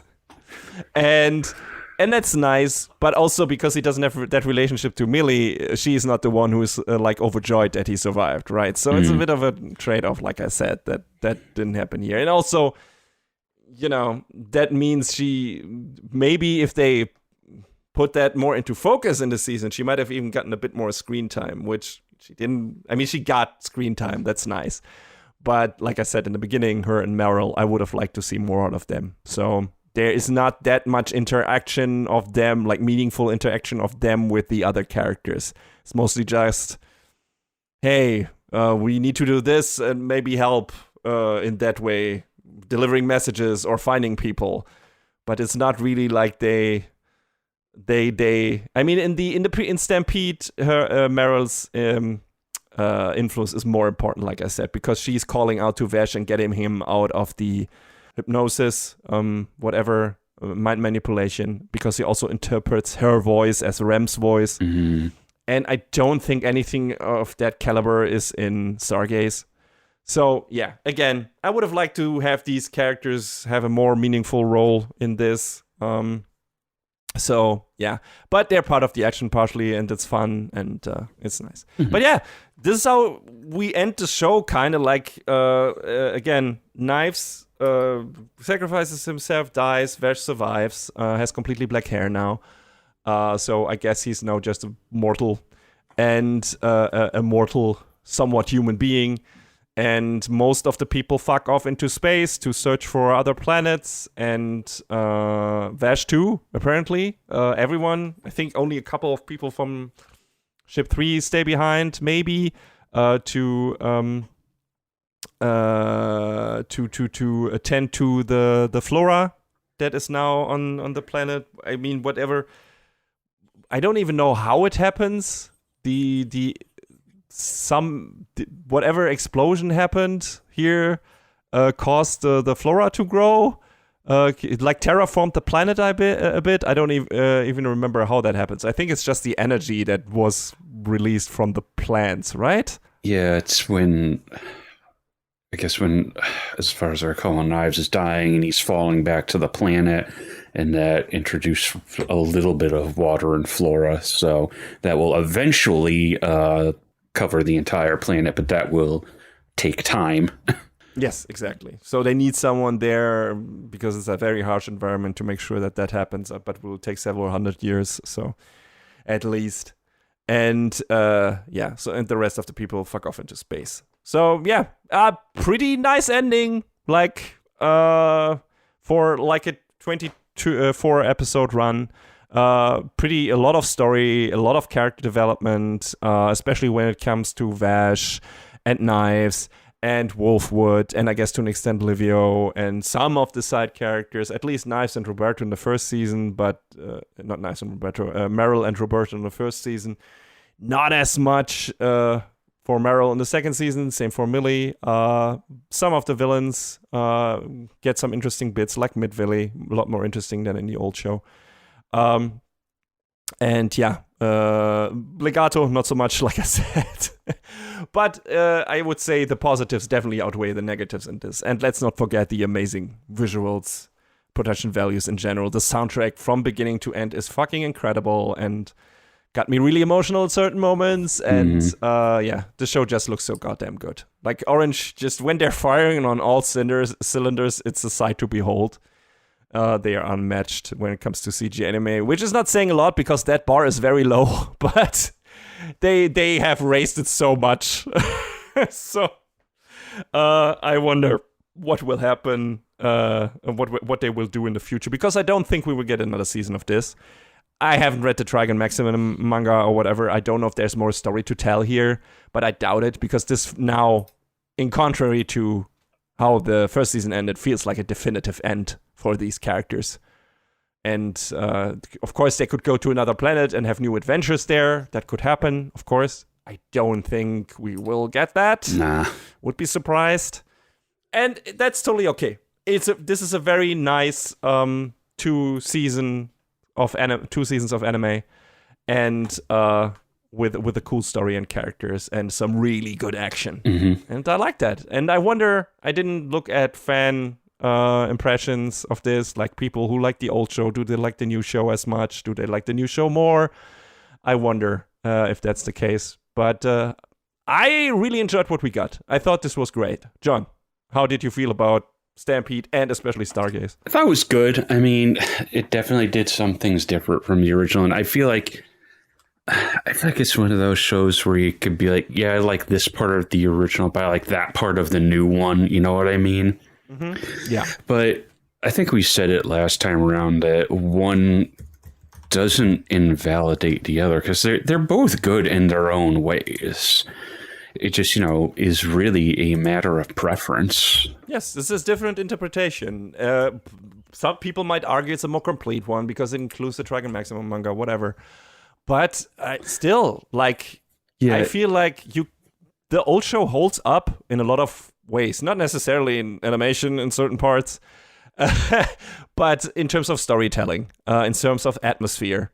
The old show is still valid and still good and still fun, and the new show has a different tone. It has a different focus. It remixes the story a lot. So both of these things can exist next to each other without one invalidating the other, and I appreciate it. So I just think it's interesting that you could definitely tell from looking at both side by side. They're like, well, we like this part of it, but we also want to do this part of this other one, but we also want to throw in a little bit of our own spice too. So it's like a neat mix, and I think it works out in the end.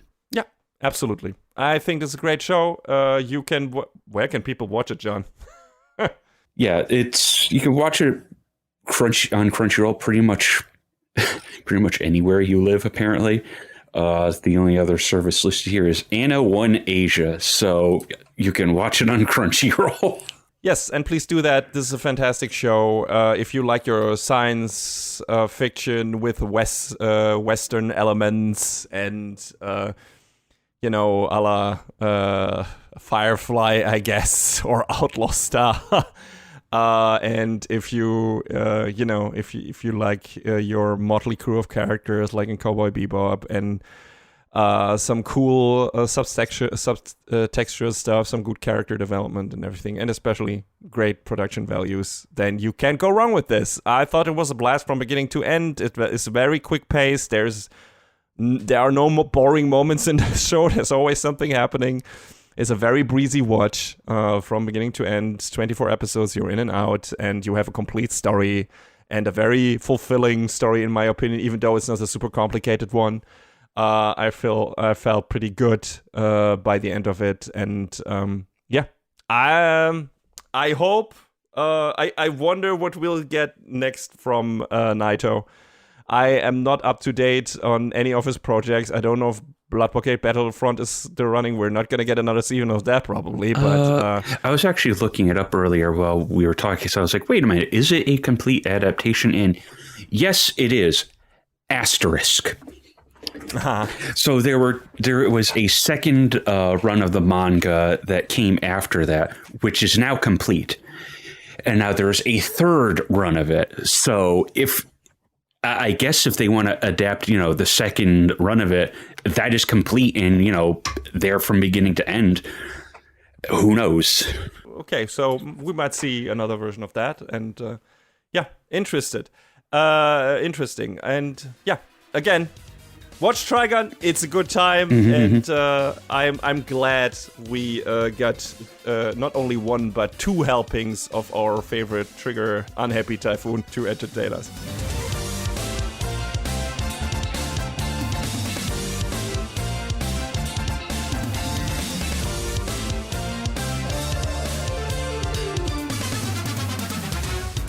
So do you like horse racing? I mean, I'm not doing it myself, but maybe sometimes looking at it. In anime, it's much more interesting than in real life. That's why we're here to talk to you about Uma Musume Season 3. No.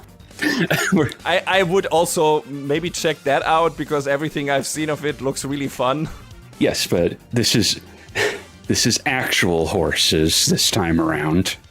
We're not gaslighting anyone on this one. So, JoJo's Bizarre Adventure, Steel Ball Run. That's the one. That is the one. That is the only one. As the show teaches us in every little mid episode break, eye catcher. All one episode. Yes. Well, technically, it's two-ish episodes. But yes, Steel Ball Run is the 7th part of JoJo's Bizarre Adventure, which creates a new continuity for the series. Especially after the way Part 6 ended.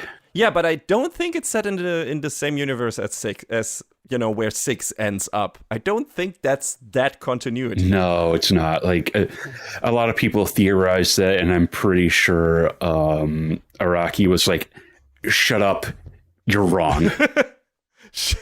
Shut up! I don't put that much thought into this shit.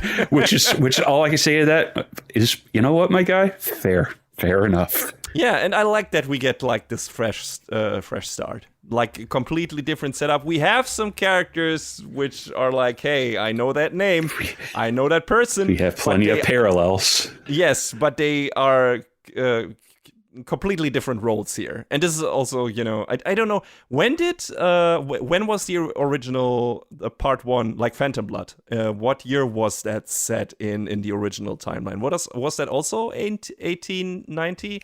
Or was that earlier? I think it was like late 1800s, 1880s. Okay. So it's in the same time frame. Yes, but this is set in 1890. September 1890. Yes. In San Diego, I guess, at least in the beginning. Yes, we have our promoter Steven Steele announcing the cross-country Steel Ball Run horse race, which crosses the continental United States of America from San Diego to New York City. Yes, 4,000 miles on horseback, 9 stages. And the prize money is $50 million, which is an appropriately ridiculous number considering the times. That would be a lot of money today, but yeah, I went to do the conversion on that. Yeah. $50 million in 1890 is $1.8 billion in today's money. Which would explain why Steven Steele is so scared about this race not working out and going badly. Yeah. Not working with the advertisers or whatever. I don't even know, how does he make money from this, by the way? Like, shut up, don't worry about it. Is he already that rich, or what is happening there? Like, he seems to be not very steel-minded. I gotta assume he's got some degree of money. Yeah. I mean, we don't really learn that much about him in this. We don't really learn that much about anybody in this first 48 minutes or how long this exercise episode is, because this is only the first stage of the race. Mm-hmm. We only have the very first race that is from San Diego to, I don't even know where the first stop is. I think some church in the middle of nowhere or whatever is where the goal is. And yeah, so this is what we're getting for this, let's say, extended prologue, maybe. And the rest is going to come in fall, I think. So, and maybe they're going to do a stage for every new batch. Like, every new batch of episodes maybe going to cover one stage. We'll see. They haven't confirmed any of that. I got to imagine that's the game plan. That would make sense to do. Yeah, I wonder how that will turn out if all the stages are very different in size. Like, I mean, this is a very short one. I don't know if they get progressively longer or if there's some short ones in between, because that might alienate some people, where it's like, this probably already alienated some people, where it's like, hey, new season of JoJo's, it's only one episode and you're going to get the rest in fall. Then in fall, maybe we get 12 or 24, depending on how long the second stage is. And then we go back to 12, and then maybe we go back to 6 or 2 or 3. Who knows? So I hope this doesn't backfire if they really choose that model and everyone's like, oh, okay, there's new JoJo's and it's just part of this season, I guess. It's a very unusual way of doing things, definitely. Yeah, I'm looking at the length of each race, just the race itself, not any other spoilers. And they all seem to be about the same length, except for maybe like the 7th and 5th stages. All the others seem about the second stage looks like it might be a little bit of a long one. So okay, yeah, so we'll see. They went from the San Diego West Coast Beach to the Santa Maria Novella Church, which looks like it's still in California, like maybe right on the border. I think the upside of doing it this way is giving maybe the animators enough time to really like focus and put the work in and not having to crunch that much and whatever, because it's a limited number of episodes and is not adhering to a strict seasonal model with a certain amount of episodes,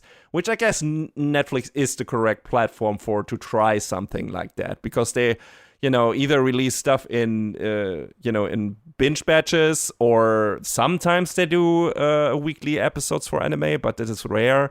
And this is a new thing where it's like, okay, maybe if they do it really just by stages, this might actually help animators, depending on how many episodes there are, to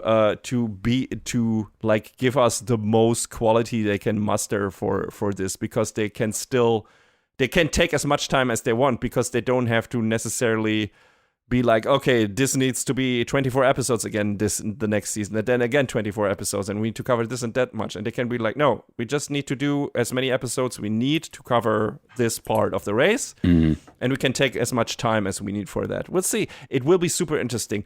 But I don't know about you, John. I felt like the animation quality in this first stage was comparably great when, looking at some of the other JoJo stuff, considering how hyped this part was. I feel like this looked really good for JoJo's show. How did you feel about it? They basically went whole hog on this. And a lot of people, I know, were kind of confused about the format of the show and like, oh, what do you mean they can't release more than one episode at a time? Maybe this is the reason why.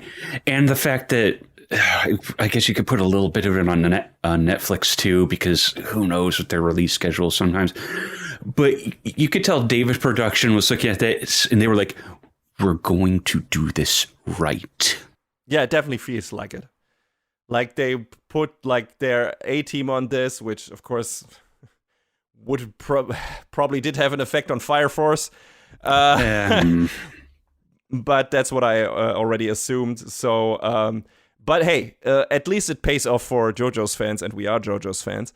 So this looks great. This sounds great. Like the soundtrack is really cool and triumphant in this, and fun. And they even mostly managed to overcome an animator's biggest nightmare, a horse in motion. Right. Like, there's some scenes where, like, very few scenes where they're like, the horses don't look that good in this.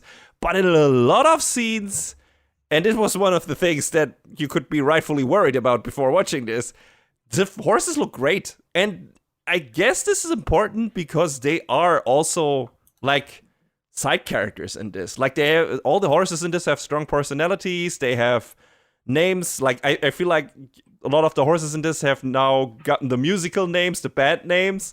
One of whose horse is this? Is this Gyro? No, Gyro's horse is Valkyrie, right? Mm-hmm. I think it was Dio. Yeah, Diego's horse is Silver Bullet. Oh, Diego's horse was Silver Bullet. Yes. Okay, yeah, right. No, there was another one that was clear. Ghost Rider. Ghost Rider in the sky. Ghost That's Rider it. in the sky, right? Yeah. Yeah. I don't know whose horse that was, but it was Mountain Tim, apparently. Yes, exactly. So that fun is still in there, which is crazy. I had a friend over from the Netherlands, and he's also a big JoJo's fan, and he loved the first stage of this. And he was not aware that there are musical references in JoJo's. Really? He picked up on that because he watched the dub, and they changed all the names in there, as you recall. And I was like, hey, I wonder what musical names are going to be in this. And he looked at me funny, and I was like, didn't you know that? Oh, right. And we played the All-Star Battle game. And I told him, oh, this character is named like that in the original, and this character is named like that in the original. And he was like a whole new world opened up to him. and I said, yeah, well, I guess you gotta watch the Japanese version now, or rewatch it. And he was like, yeah, I guess I gotta. So, but yeah, that as a small aside. So yeah, that shit is still in here, and it's fun. So who do we have as our important characters here, John? Because there are a couple that we get introduced to already in this first stage. Oh, I feel like our big three here are probably Johnny Joestar, who was a former jockey prodigy, and then he got injured, and now he's paraplegic, and he has to roll around in a wheelchair, and he can't really race as well anymore. So, but then he runs across Gyro Zeppeli, International Man of Mystery. And he's, who has Go Zeppeli printed on his gold teeth. Yes. What the fuck does he think he is? Like, who the fuck does he think he is? Inspector Gadget? And his belt buckle points down towards his crotch because, sure, dude. It would. And he has these mysterious steel balls. Mm-hmm. And Zeppeli ends up using them against some miscreant who's trying to just hustle someone, and Johnny is so confused by, like, what the hell are those? What do those do? And when he touches one, it causes his legs to, like, twitch, almost like he can move them again. And he's like, well, now I need to know what the hell these things are. Yes. I wonder, like, if this is if there are still stands in this. Like, is Araki bringing them back for this? Are we going back to a Harmon-esque kind of power? Because we didn't see any stand manifestation on these steel balls yet. So I don't know if that's the case, but I think in the All-Star game, the Steel Ball Run characters have stands. Or maybe the horses do? Maybe the horses are their stands? As far as I recall from what I played of All-Star Battle, it was like horse on, horse off. Like, you didn't really have a stand button like some of the other characters did. But yeah, there's all of that. And then one of the big rivals in the race is one Diego Brando. Everyone calls him Dio, though. Like, of course they do. Yes, they say Diego Brando in the beginning, and then from that moment on, everyone says Dio, and I'm like, okay. And I mean, it even says Dio on his hat. Yes, that's true. That's probably, I guess that's his nickname in this universe, like in this show. While in the old show, his name was really Dio. And I love that when his theme starts playing, it's like the leitmotif of Dio's theme from the older parts, and I was just like, oh, that's so good. I didn't pick up on that. That's cool. Oh, it's so good. Yes, in general, like I said, the soundtrack is great. Yeah, and then, of course, there's Steven Steele, we mentioned earlier, who's trying to work the crowd for this big race, and he has no idea how he's going to pay the money off. I don't understand where he's going to get $50 million from in 1890. He addresses the crowd about the entrance fee for this race being $150, which let's do convert on that real quick. Okay, yeah. So $150 in 1890 is $5,489 in today's money. So it's a little bit of an entrance fee. Yeah, but still, considering the profit you could gain, and considering that there are not that many racers, he can't get it from the entry fee alone, right? Yeah, but at the start, there's something like 3,000 something racers, so... Yeah, okay. Now do the multiplication. 3,000 racers more 150 does not make 50 million, I think. So... No, not strictly by the numbers, no. So he needs to get cars from... he needs to get money from sponsors and stuff like that as well. So... Or maybe he's already loaded because he's... But he's a promoter. He's not like a company magnate or whatever, like, so maybe he's got a lot of sponsors. Yeah, I wonder, there's probably gonna be some twists on the road to all of this, like to his character as well. I'm really interested to see where they go with this, and also his side characters. His female assistant is probably more important than we think. So yeah, but who else do we have? We've got Umid Avdul and riding in on his camel. He wouldn't even be worth mentioning considering how quick he's out of the race if he wasn't Avdul. Yeah, right, exactly. He's really like in there as a cameo, as a joke cameo, really. Oh, it's the guy from Stardust Crusade. Oh, he's out. Yep. We've got Poco Loco, who is... Lucky guy. He sure is a character, but luck is on his side. And yeah, for now. And of course, his horse is named Hey, like the Outcast song. Yeah. So yeah, he's fun. He knows that he's a very lucky person, or he says that at some point, and that seems to hold true because he talked to a fortune teller, and we know that fortune teller. She probably doesn't have the same role in this, but we know her for Phantom Blood. So, big think. Yeah.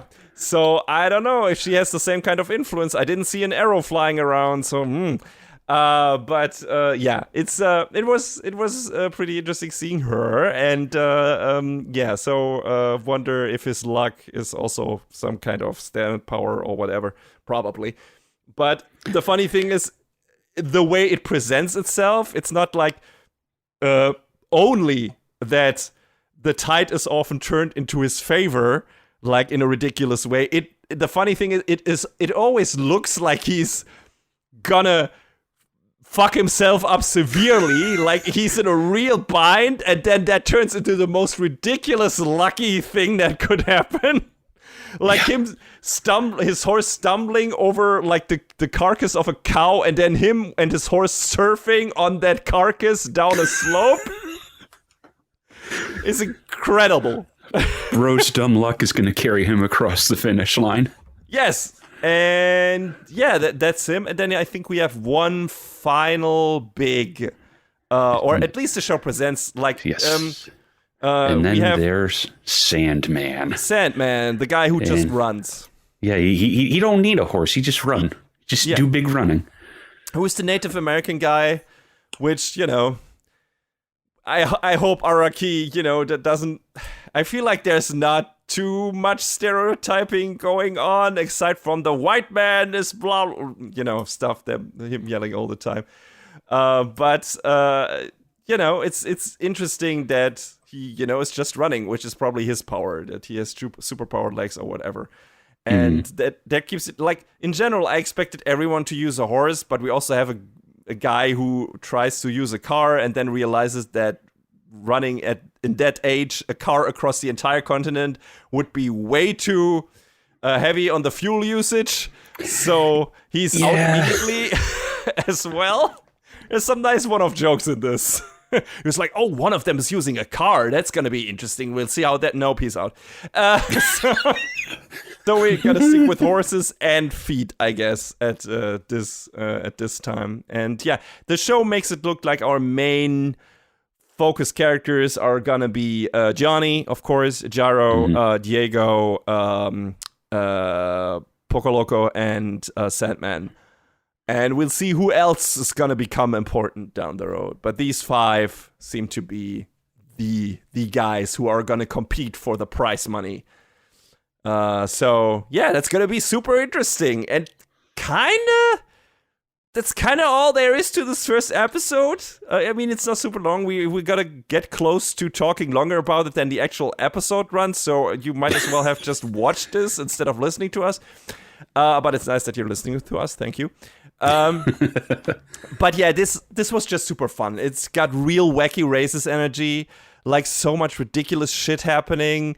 Some cool super moves, like Diego has this thing where he can basically do like, I don't know, like phantom shift or dash to the side, like like he disappears for a while and then suddenly is somewhere else because he is able to move his horse so fast and use the wind stream shadow whatever of the people in front of him to his advantage to overtake them.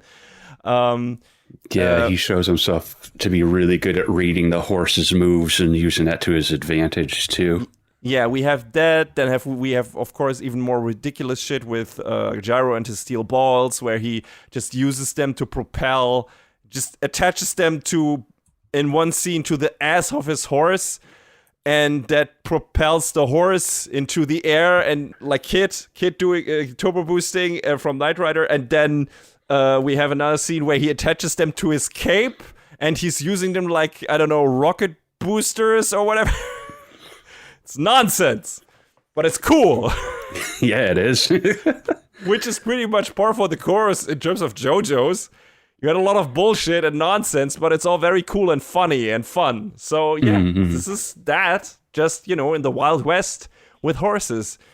And I'm super interested to see where this goes, because this first extra long episode was incredibly fun and funny and good. So, I loved it. I thought David Pro was hitting it out of the park in terms of production values. The animation looks great. The music is fantastic. And, everything looks like maximum effort. So for sure. That's what all of us wanted. Like, I mean, I haven't read the manga, but I've heard so many times people saying, hey, Zebra Run is the best part. And you have no idea how fucking crazy it gets. And that is saying something in terms of fucking JoJo's. Compared to everything that came before, yeah. Yeah. So we'll see. I'm really interested to see. Is Dio even gonna be the main bad guy in this? Are they gonna stick with that? Or is something else happening? Because right now, I guess somewhat the main antagonist is Gyro, or the guy with the biggest power set. So... And I mean, Zeppeli was the guy who taught Jonathan in the original how to use his powers, and that is the same thing that is probably going to happen here. So this is probably going to be a bit of a redo remix situation of well-known relationships from the previous parts, but also doing some completely new things due to the different environments and different story setup and so on. And I'm down with all of that. I love that, and I hope we're probably going to get a couple of years out of this, considering... At least. Yeah, Steve Brown is one of the longest part. I don't know if it's the longest. Golden Wind might have it beat there. I'm not sure. I think it might be. Yeah, maybe. So, we're gonna be watching this part of JoJo's for a while, and I'm absolutely okay with that. Just judging from this first premiere episode, we're gonna have a blast, John. We're gonna have a really good time, and shit's gonna get wild. It'll be like, I know people are complaining about the release of this, but it'll be nice to every few months be like, oh, hey, there's a little bit more we can watch. And, will that fragment it a bit? Yeah, sure. But it'll, keep us going for at least a couple, maybe 3 years, depending on how they release it and how they run it. And at least if they really go by stage as a release form, right? We know when this will be over. We don't have to guess like, oh, is this the final season or the final season? No, we're going to have like 9 seasons technically, because there are 9 stages to this. I assume depending on how they might compress some parts, Yes, if they compress them, right? Like my assumption was, hey, if they give us 1 episode for one stage instead of doing stage 1 and 2 in one season, one normal seasons. If they stick to that model, we're gonna get 9 seasons with varying numbers of episodes, because they're probably gonna give each stage as many episodes as it makes sense in terms of how much story is available or material is available from the manga for each individual stage. Okay, it looks like JoJo Leon is slightly longer than Really? Steel Ball, yeah, by like three chapters, 3 volumes. I think it's 3 volumes. It's also a nice thing to know in the back of your head, right? That we're even after this, we're not done with JoJo's. There's JoJo Leon, now there's JoJo Lands, which also looks really cool. So hey, we're not gonna run out of JoJo's anytime soon, which is a good thing to have.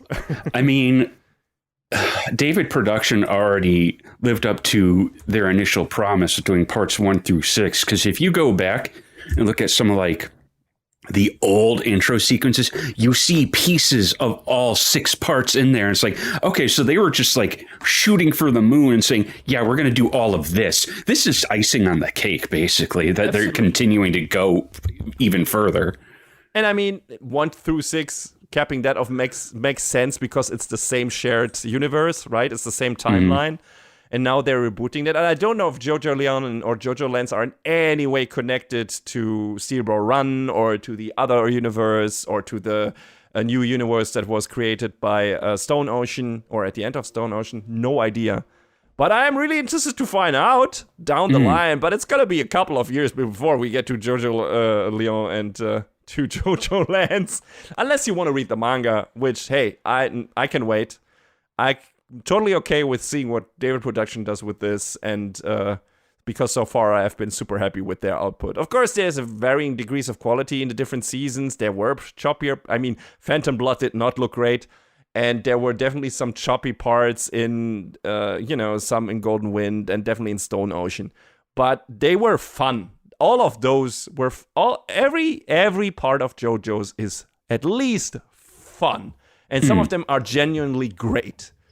So, hey, I assume the same will apply to Steel Ball Run, and judging from what I've heard about this, about the part, and judging from how good this first episode looks, not being caught in the usual first episode trap, because a lot of anime, at least back in the day, had the first episode look like look amazing, and then all the other episodes look like shit. And I don't think that will happen here. That's not how David Production works. And considering they take a lot of time to even get to the next stage, like that is coming in fall, this is gonna look probably the best JoJo has ever looked all the way through. So I'm absolutely happy with what we got for now. I'm looking forward to getting more. Don't rush it, guys. Take your time. We'll wait. And I just looking forward to see the best version of this thing that they can deliver. For sure.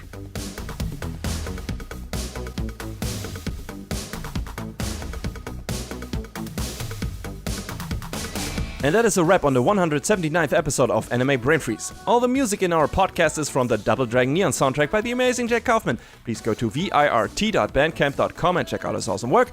Find us where all the podcasts live, but also check out animebrainfreeze.com for our review index and more.